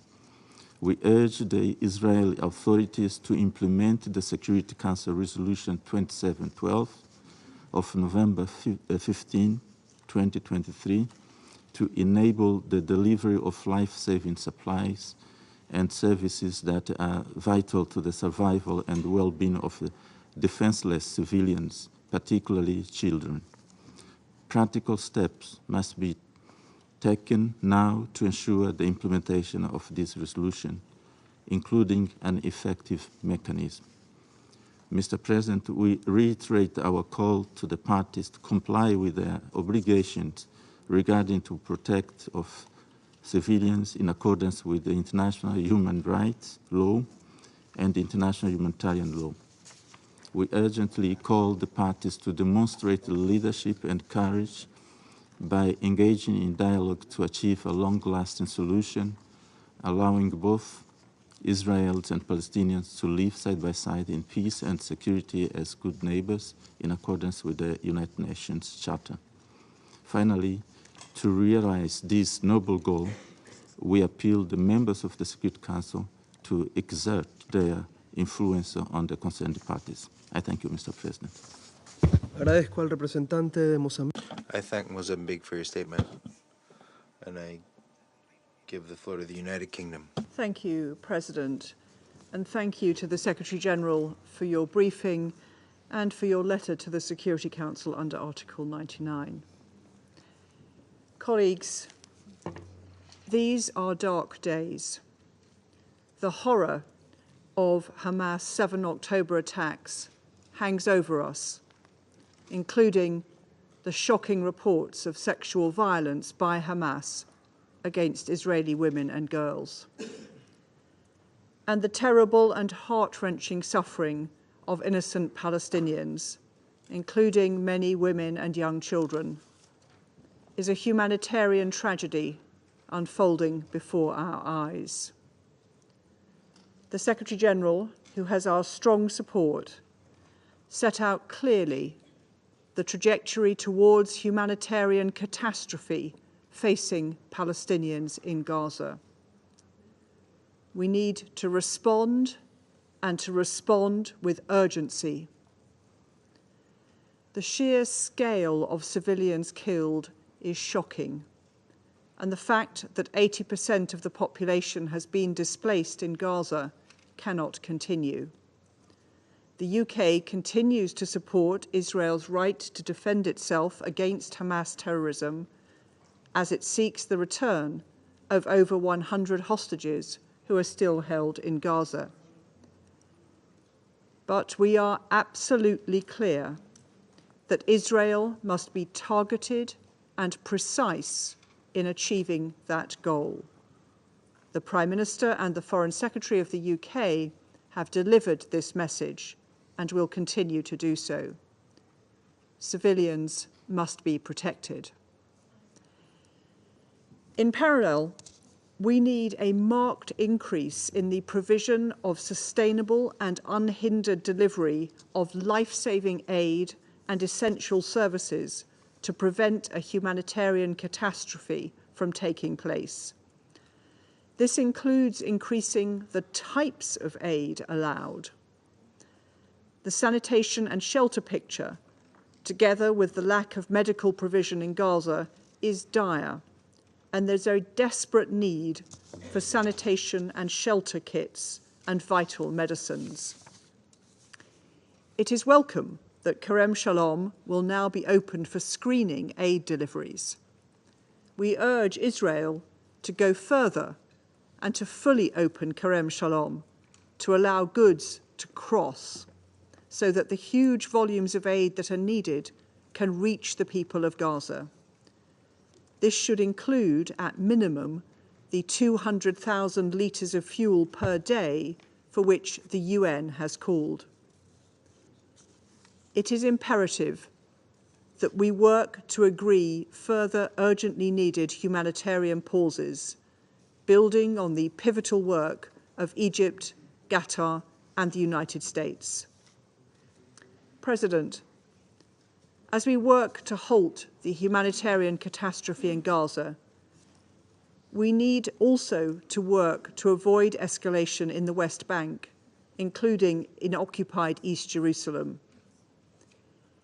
Israel's announcement approving further settlements in the lower aqueduct area of East Jerusalem is alarming and serves only to raise the tensions in the West Bank when international effort is focusing on avoiding further conflict.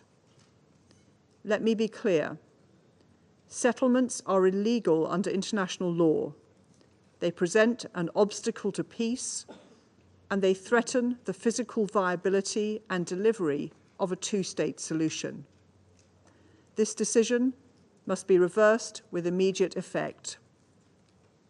President, let us work together to deliver peace, dignity, and security for Israelis and Palestinians alike.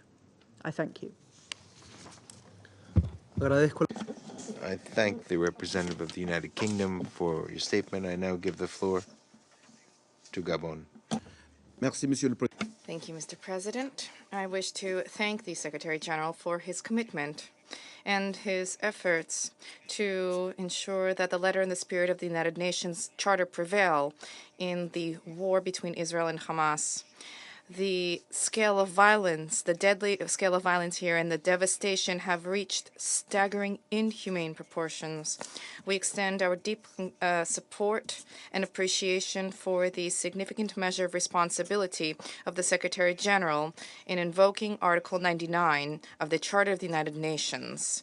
The United Nations Security Council has a duty to respond without further delay to the formal, unprecedented call of the Secretary General in light of the magnitude of the unbearable humanitarian disaster that is taking place before our eyes in the siege of Gaza. There is a vital, fundamental need to achieve an immediate ceasefire to end the tragedy in Gaza. In light of the magnitude of the situation and the gravity of the threats to international regional peace and security and the risks of conflagration, we need to rekindle the hope that was generated in the adoption by the Security Council of Resolution 2712, dating 15 November 2023. Distinguished colleagues, no calculation is acceptable when it comes to saving human lives. Gabon firmly condemns all attacks which target civilian populations. We call upon all parties to exercise restraint. We call on all parties to comply with their obligations under international humanitarian law.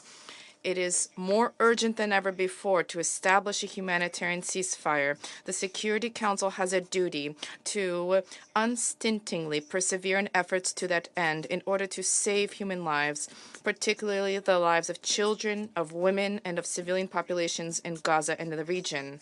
Likewise, we need to insist that humanitarian assistance be delivered without obstacles and in sufficient quantities in a manner that respects humanitarian law. We wish to reiterate the fact that there is an overriding need for all hostages to be freed. We reiterate that the civilian population, that civilians being used as human shields is not acceptable. We reiterate the humanitarian, collective punishment targeting civilian populations is unacceptable. We reiterate that the right to legitimate defense of Israel needs to include respect for the principle of proportionality, of distinction, and precaution. The Security Council has a duty to adopt a firmer commitment to ensure accountability for grave violations of international law. Since the barbaric attacks perpetrated by Hamas on 7 October, my country firmly condemned those attacks. For Gabon, the solution to the Israeli-Palestinian conflict hinges on the resumption of dialogue and the peace process to reach a two-state solution, a solution of two states coexisting peacefully on the basis of internationally recognized borders. A two-state solution needs to be made a reality without further delay. To achieve this, dialogue and negotiation are key, with the central role of the United Nations. Thank you. Agradezco al representante. I thank the representative of Gabon for your statement. I now give the floor to Japan. Thank you, Mr. President. And I thank you, Secretary General Guterres, for your briefing. Mr. President, it has been more than 2 months since Hamas's brutal terror attack on October 7th, where more than 1,200 people were killed in Israel and around 250 taken hostage, and more than half of whom are still held captive.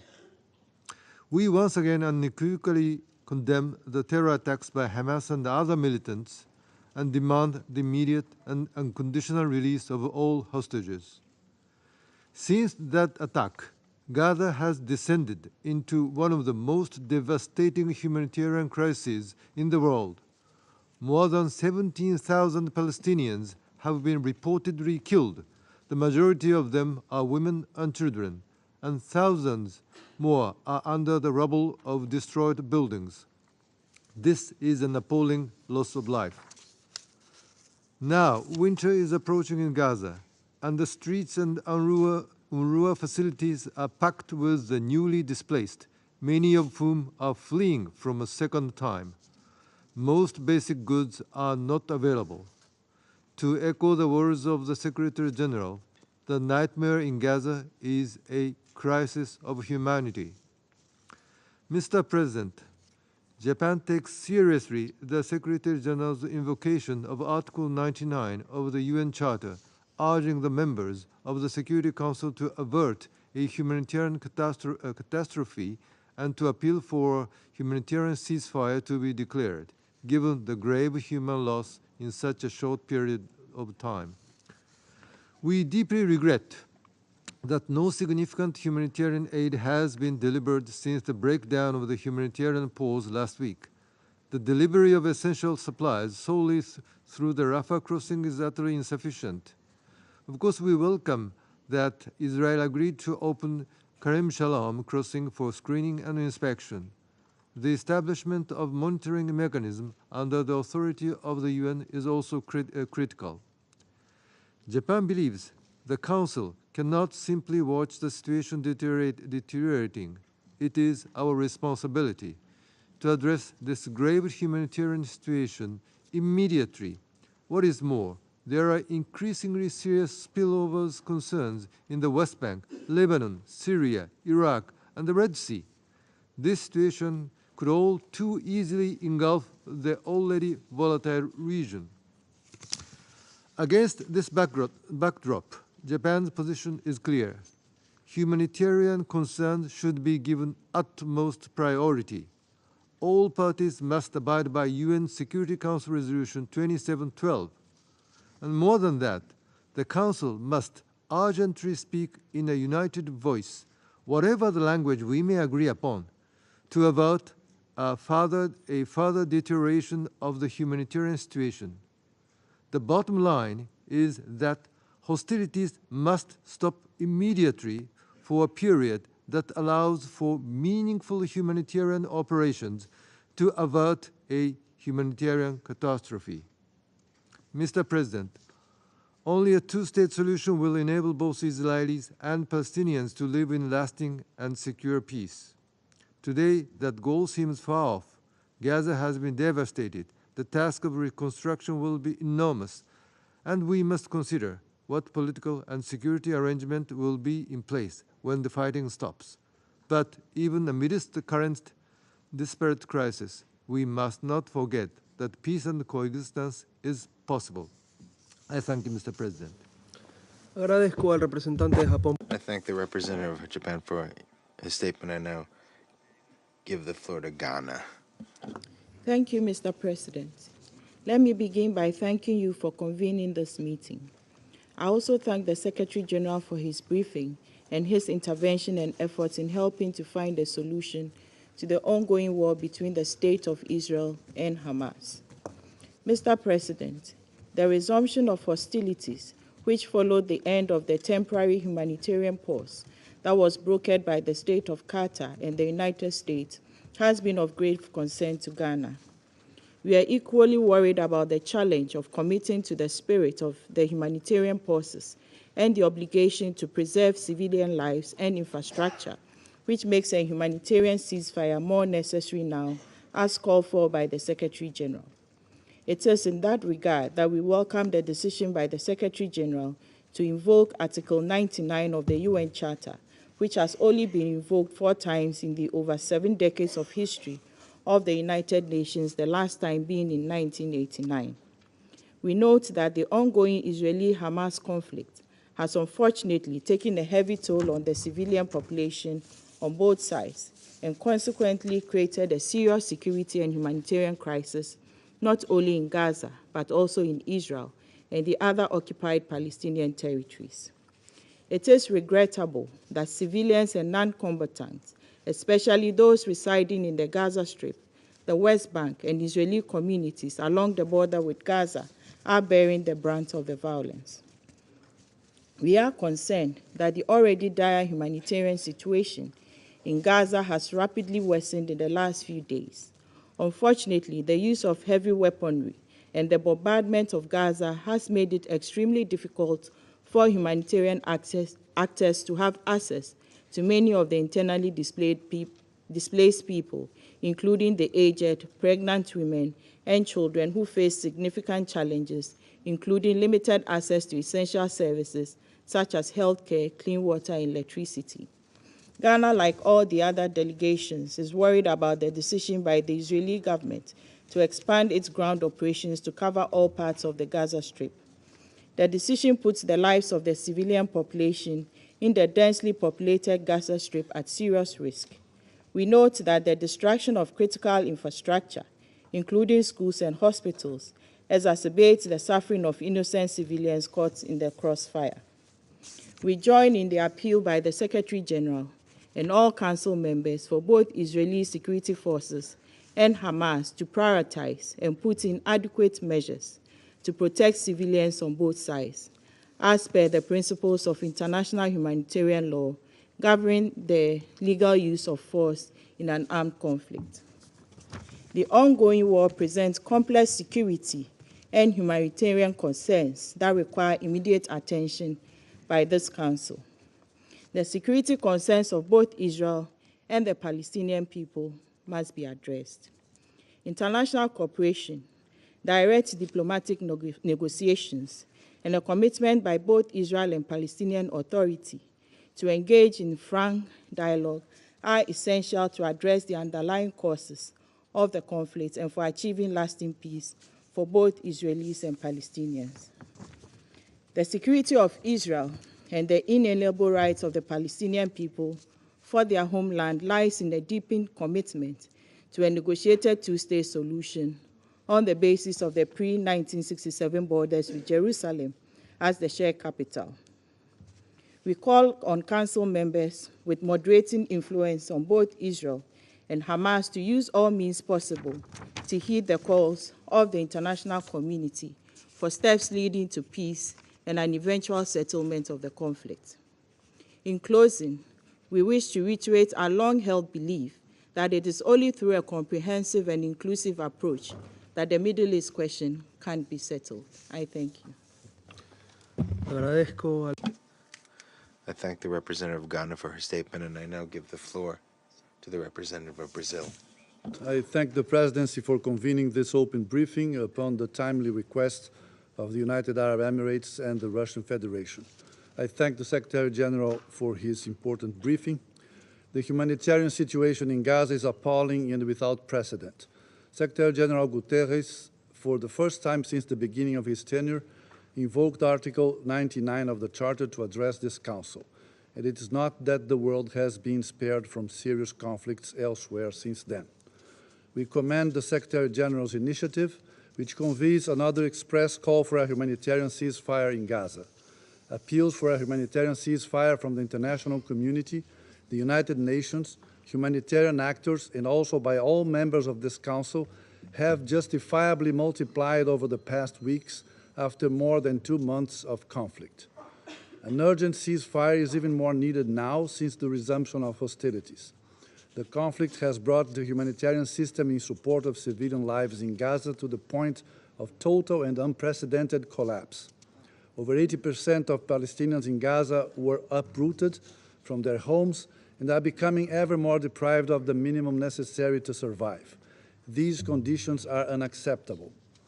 We recall Brazil's efforts in this Council since the very beginning of the crisis, including during its presidency. Our draft resolution was supported by the vast majority of Council members, but was vetoed by a permanent member, as was the case with other drafts. Our proposal called for immediate humanitarian pauses, among other provisions. If adopted on that occasion, thousands of lives would have been saved. Brazil also spared no efforts in joining the international initiatives in support of a humanitarian ceasefire and to ensuring the protection of civilians. We are being constantly reminded that there is no safe place in Gaza. The repetition of this extremely worrying statement, compounded by the increasing and devastating human toll prompted by the conflict, constitutes another wake-up call to this Council. We must step up and act responsibly to respond to this unfolding tragedy. The dramatic humanitarian situation leaves us with no alternative. We need an immediate halt in hostilities for as long as necessary, allowing for proper humanitarian action. The provisions of Resolution 2712, recently adopted by this very Council, must be fully implemented. In the absence of this, we, particularly those responsible for any failure, risk complicity and a very negative judgment by history. It is difficult to express the frustration that many of us continue to feel. That frustration is not just with Council inaction. We urge all those with power to influence the key stakeholders to allow for the necessary conditions for a meaningful action by the Council. Mr. President, once again, it is necessary to reiterate that obligations under international law, and especially international humanitarian law, must be respected in any conflict. We recall the need to act according to the principles of distinction, proportionality, necessity, and humanity. The protection of the civilian population and civilian infrastructure is an obligation under international humanitarian law, as is the prohibition of forcibly displacing civilians or the taking of hostages. We reiterate the call to allow access to hostages to the International Red Cross. All this, unfortunately, applies to the current hostilities in Gaza. There can be no politically and morally justifiable attitude towards the growing tragedy in Gaza, other than working to protect civilian lives now and keep up the pressure for the immediate and unconditional release of all hostages still held captive. We members of this Council have more than a moral imperative now. We need to do what is in our reach to stop this humanitarian catastrophe. Failing this task would likely result in a scenario where the authority and legitimacy of the Council would erode even further and prove its incapacity to discharge its duties according to the United Nations Charter, to the detriment of world peace and security, as we can see in these days. As a consequence of all said, we will vote in favor of the draft resolution tabled by the UAE for a vote this afternoon, and we co-sponsor it. Thank you. Agradezco al representante. I thank the representative of Brazil for a statement, and I will now make a statement in my capacity as representative of Ecuador. To start, I would like to thank the Secretary General for his intervention this morning and reiterate the support of Ecuador for his work and for the work of the entire UN system in these difficult times. Last Wednesday, for the first time in over 30 years, Article 99 of the Charter was invoked that allows the Secretary General to draw attention of this Council to any issue which, in his judgment, can threaten the maintenance of international peace and security. He did that in the face of the scale of the loss of human lives in Gaza and Israel in the 2 months that have passed since the terrorist attacks perpetrated by Hamas on the 7th of October. He did it because the situation is deteriorating rapidly and to avoid it leading to a total collapse, a disaster with consequences that could be irreversible for peace and security in the region. Your Excellencies, colleagues, Ecuador has clearly condemned an unequivocal weigh the unjustifiable and horrific terrorist attacks perpetrated by Hamas, as well as to demand that all hostages be liberated immediately and unconditionally. We've done this on many opportunities in various forums, and we would like to do it today once again. Also, we'd like to clearly recall that the Palestinian people have an inalienable right to free determination and to legitimate aspirations of living in security, freedom, justice, with opportunities and dignity. We have expressed our solidarity with Israel and with Palestine because every life is valuable, because every death hurts us, pains us, because there is no justification at all for causing pain and death to innocent civilians. We have stated that Israel has the right to defend its population and also the overriding obligation to uphold the principles of international law and international humanitarian law as it exercises its right to self-defense. We have also rejected the use of civilians as human shields by Hamas. Ultimately, our position has been clear and has been based on international law and on the principle of defending human life and dignity. These are the principles that are guiding us on this topic and on every topic without any double standards. Colleagues, excellencies, consistent with these principles and heeding the appeal of the Secretary General, we believe that it is essential to have a humanitarian ceasefire to alleviate the terrible situation in Gaza and diminish the risk of an extension of the violence to the region. Unfortunately, no action of this Council can return the lives lost, but we can try to avoid more suffering, more pain, and more death. Each day, every minute, every second counts, because every single life counts. I now go back to my role as President of the Council. And I would like to give the floor to the representative of Egypt. Gracias, señor presidente. Thank you very much, Mr. President, and congratulations on assuming the presidency of the Security Council. And Shukran. Thank you, Mr. President. Thank you, Mr. President. I congratulate you on assuming the presidency of the Security Council. I represent the Arab group today, and I summon the history, and I remind everyone that the United Nations, where we are speaking today, was born out of grave human suffering during the Second World War. It was established to prevent repetition of the suffering. The founders of the UN Charter have placed before their eyes the noble purpose of this organization, and the most important duty of this council, the Security Council, is as stipulated by the Charter, and I quote, "We, the peoples of the United Nations, determined to save succeeding generations from the scourge of war, to reaffirm faith in fundamental human rights, in the dignity and worth of the human person, and for these ends, to unite our strength to maintain international peace and security." End of quote.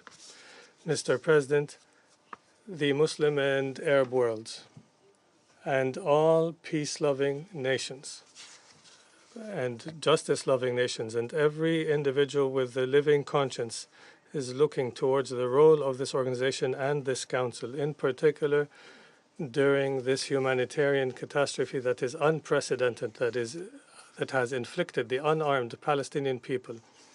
They are looking with rage and accusation, yes, accusation and criticism, because of the lack of justice and equality after the Council for 2 months has been unable to fulfill its responsibility to reach a ceasefire. And in fact, there is who obstructs the ceasefire in a precedent that will impact, if it has not impacted already, the credibility of the United Nations in addressing present and future crises. Mr. President, today is the beginning of the third month of the war on Gaza, which has led until now to the death of more 17,000 Palestinian deaths who are innocent from these unarmed citizens, 70% of which who are women and children. This is a statistic that lays bare the lie of the claim that this is a war against an armed group. It is a war of collective punishment and of genocide, unfortunately, of the Palestinian people.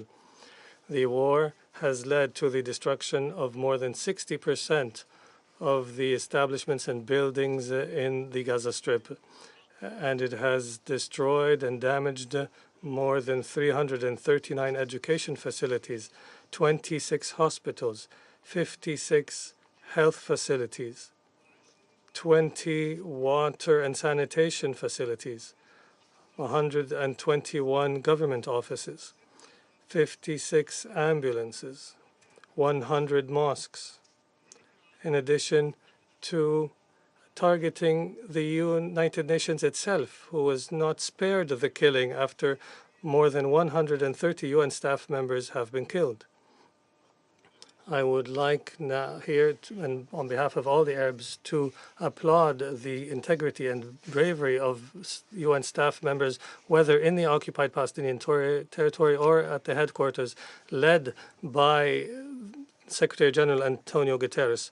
I applaud them for fulfilling their duties and their efforts, their honest efforts to assist the Palestinian people. And I applaud their bravery and sincerity in defending the values of this organization, despite the criminal targeting against them and the difficulties imposed by Israel, the occupying power, over their work.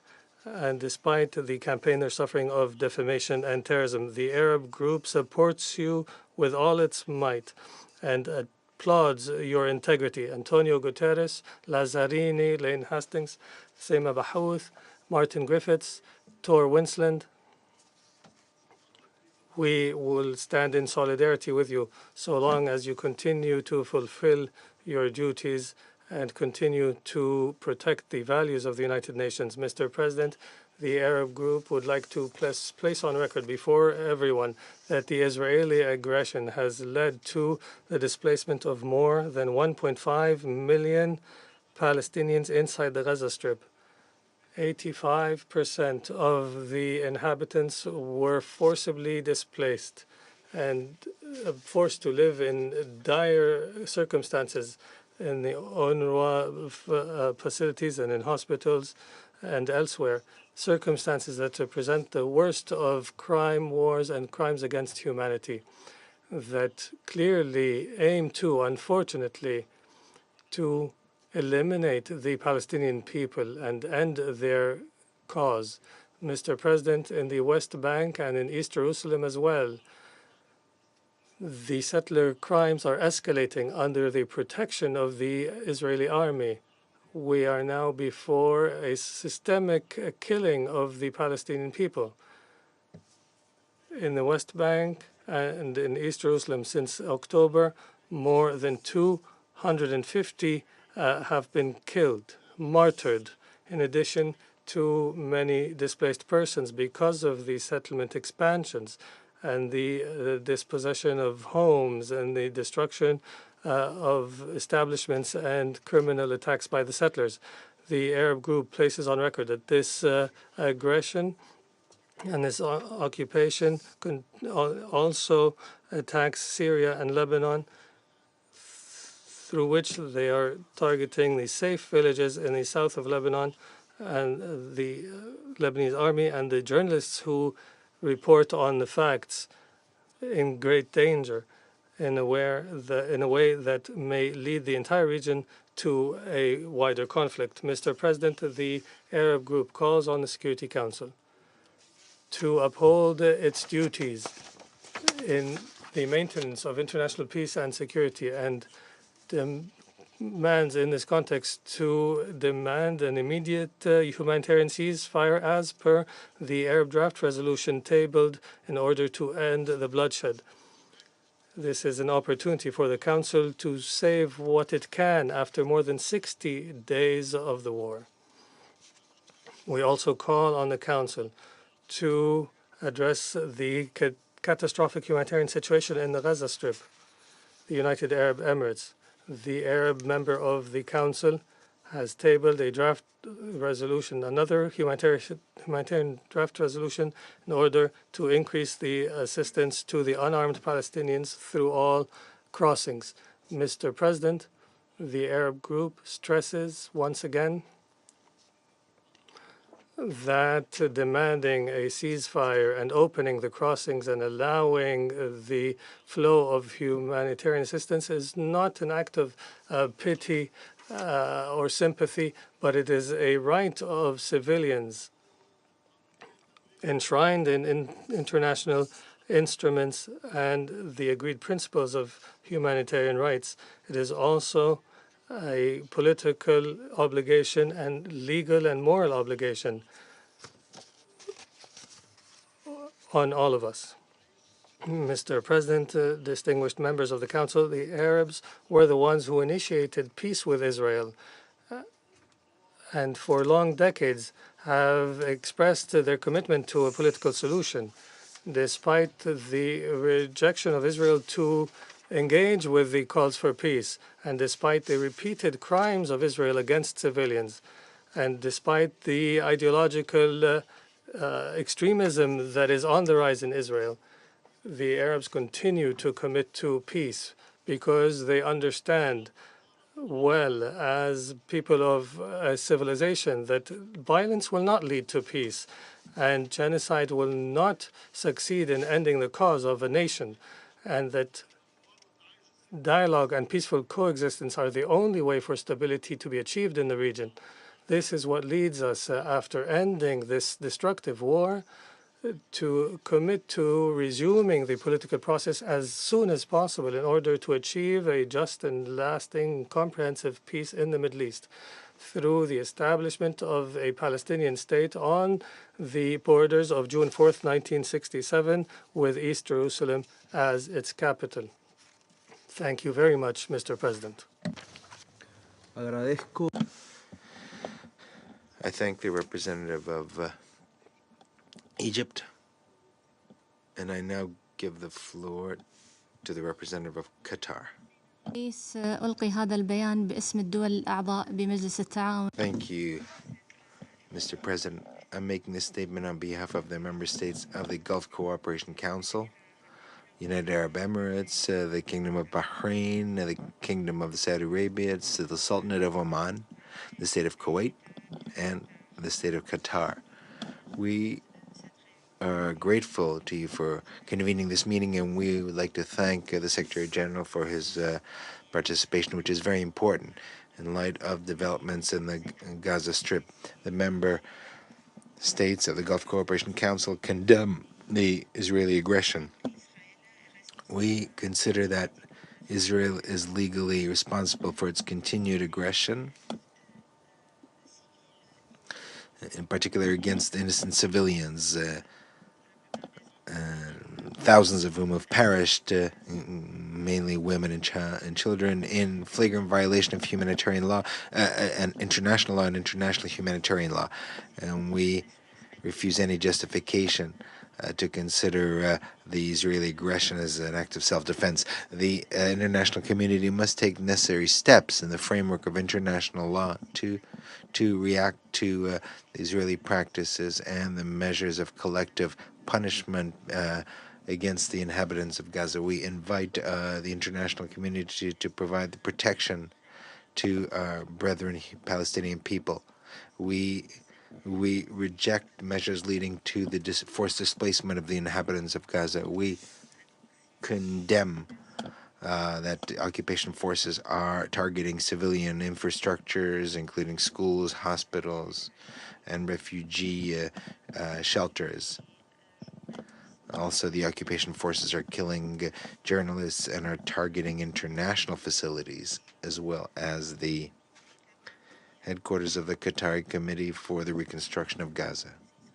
The Israeli blockade contravenes international humanitarian law and Resolution 2417,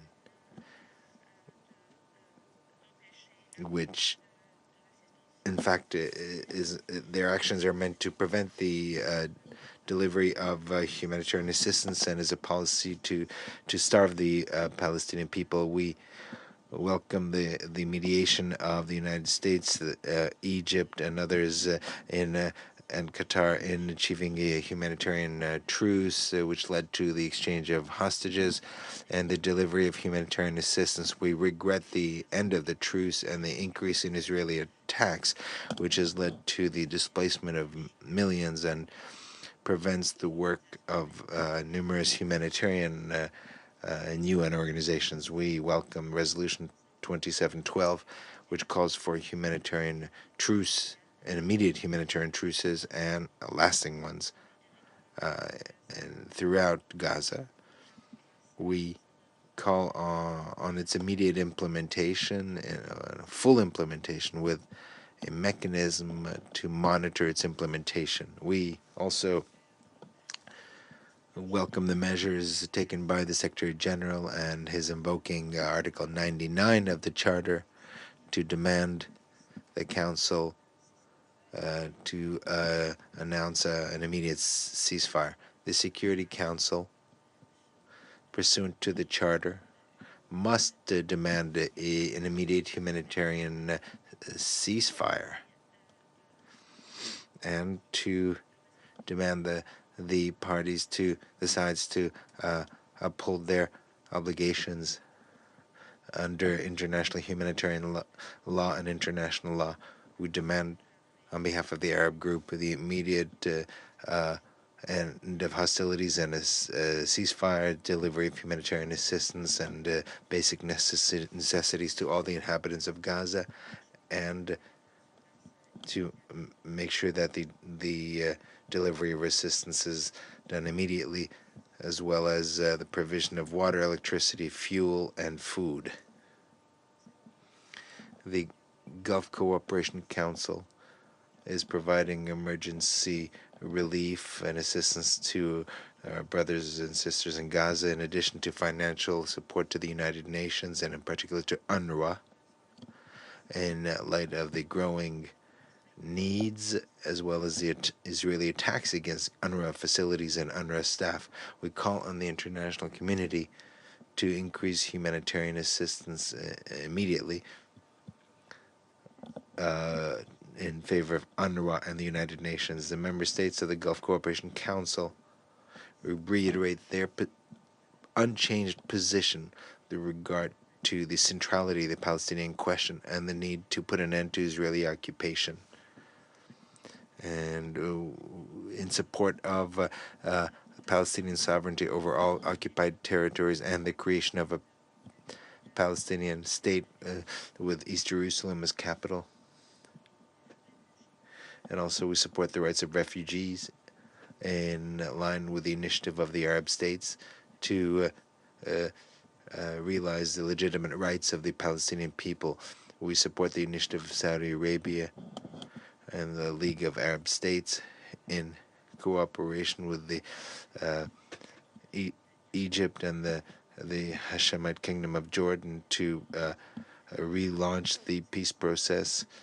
And we call on the Security Council to adopt a resolution in order to recognize an independent Palestinian state,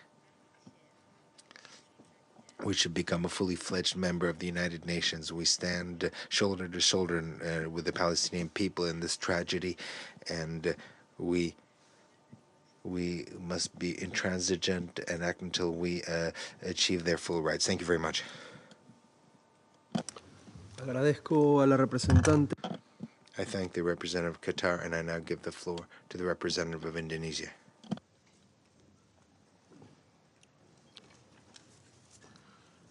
Thank you, Mr. President. I am speaking on behalf of Bangladesh, Malaysia, Maldives, Namibia, Timor-Leste, Turkey, and my own country, Indonesia. Mr. President, in one autumn season, the world stood by and watched over 16,000 people killed in Gaza, whole families, and generations wiped out, including more than 6,000 children. The latest words to describe the situation faced by innocent women and children in Gaza is apocalyptic conditions. Saying this has taken a toll in our collective conscience is an understatement. If we fail to act, history will judge us as accomplices to crimes against humanity. When the world vowed never again over 75 years ago, it was not meant only for certain race, nor for certain religious group. It was to protect everyone in this world. It was to save humanity. Mr. President, we fully support the Secretary General's recent letter to the member of this Council calling for a humanitarian ceasefire.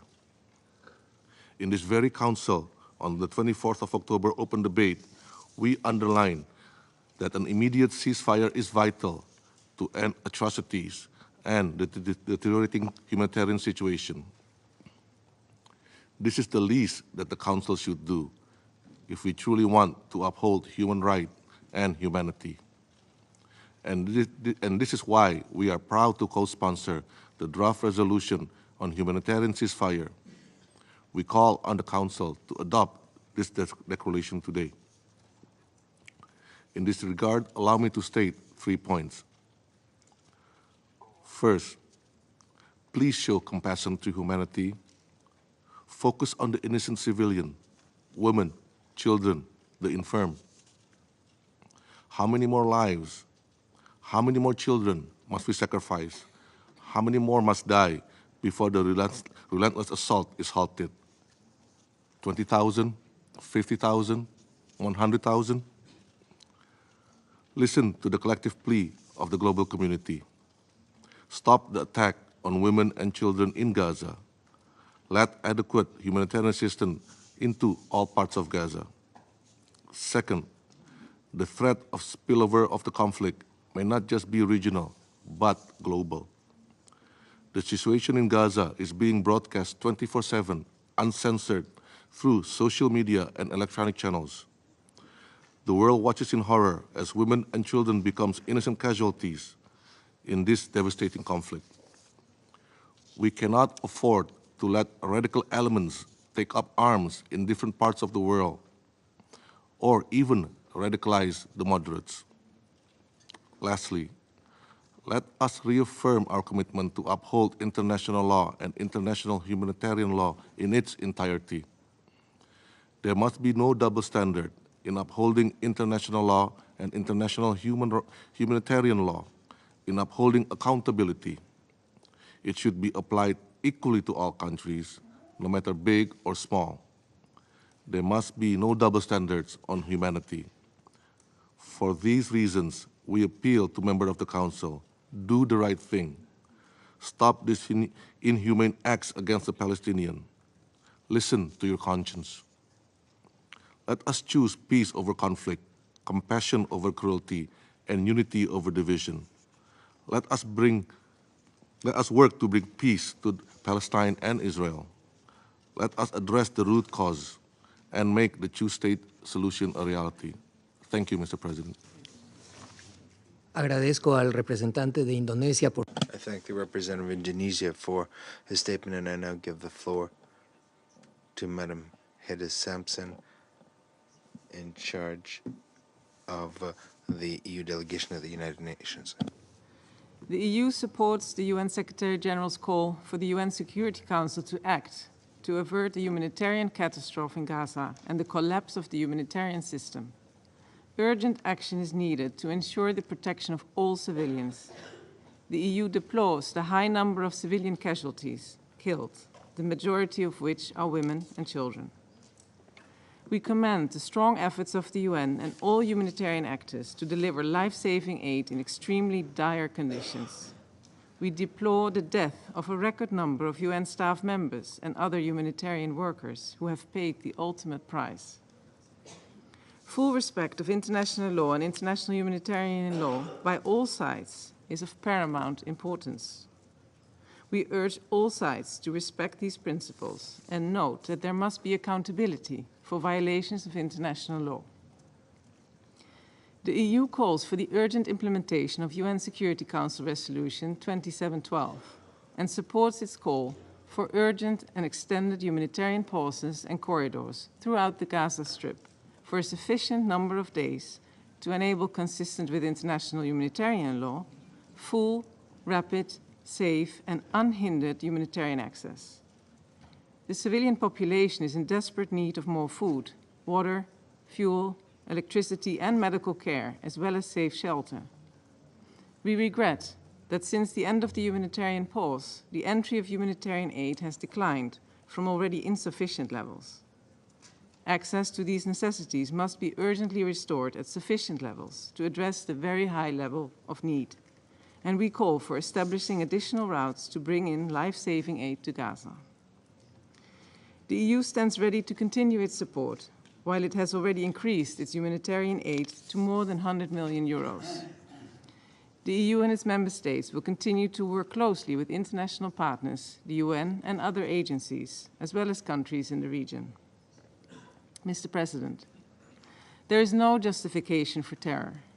The European Union has condemned in the strongest possible terms Hamas' brutal and indiscriminate terrorist attacks across Israel. Israel has the right to defend itself, in line with international law and international humanitarian law. All hostages must be immediately released, and ICRC must be granted access to them and allowed to bring them required medical support.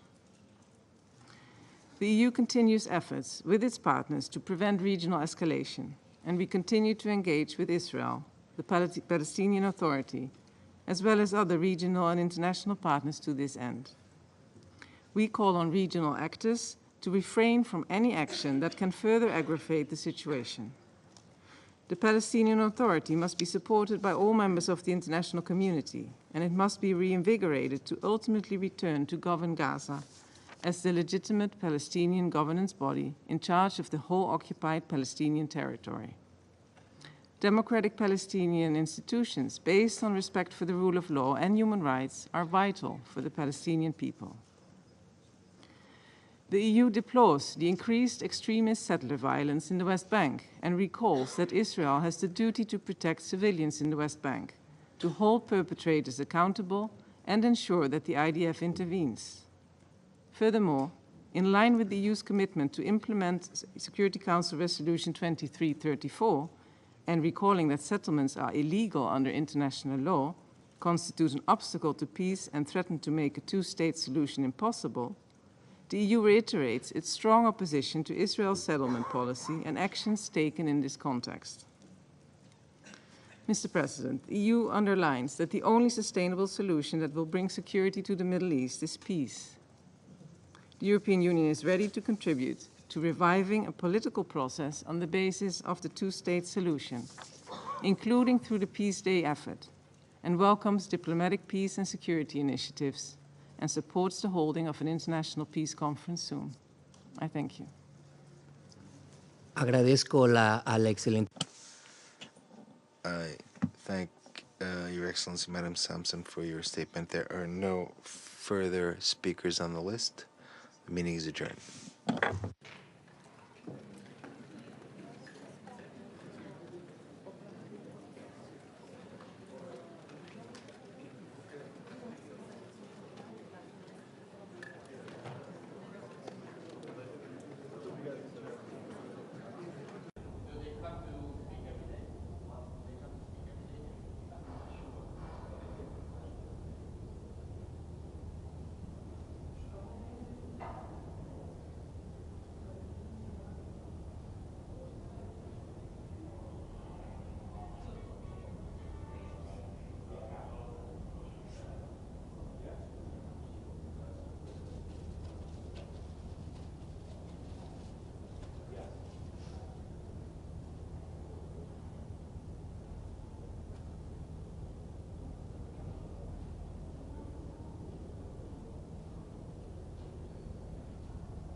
Vienna, Hesed,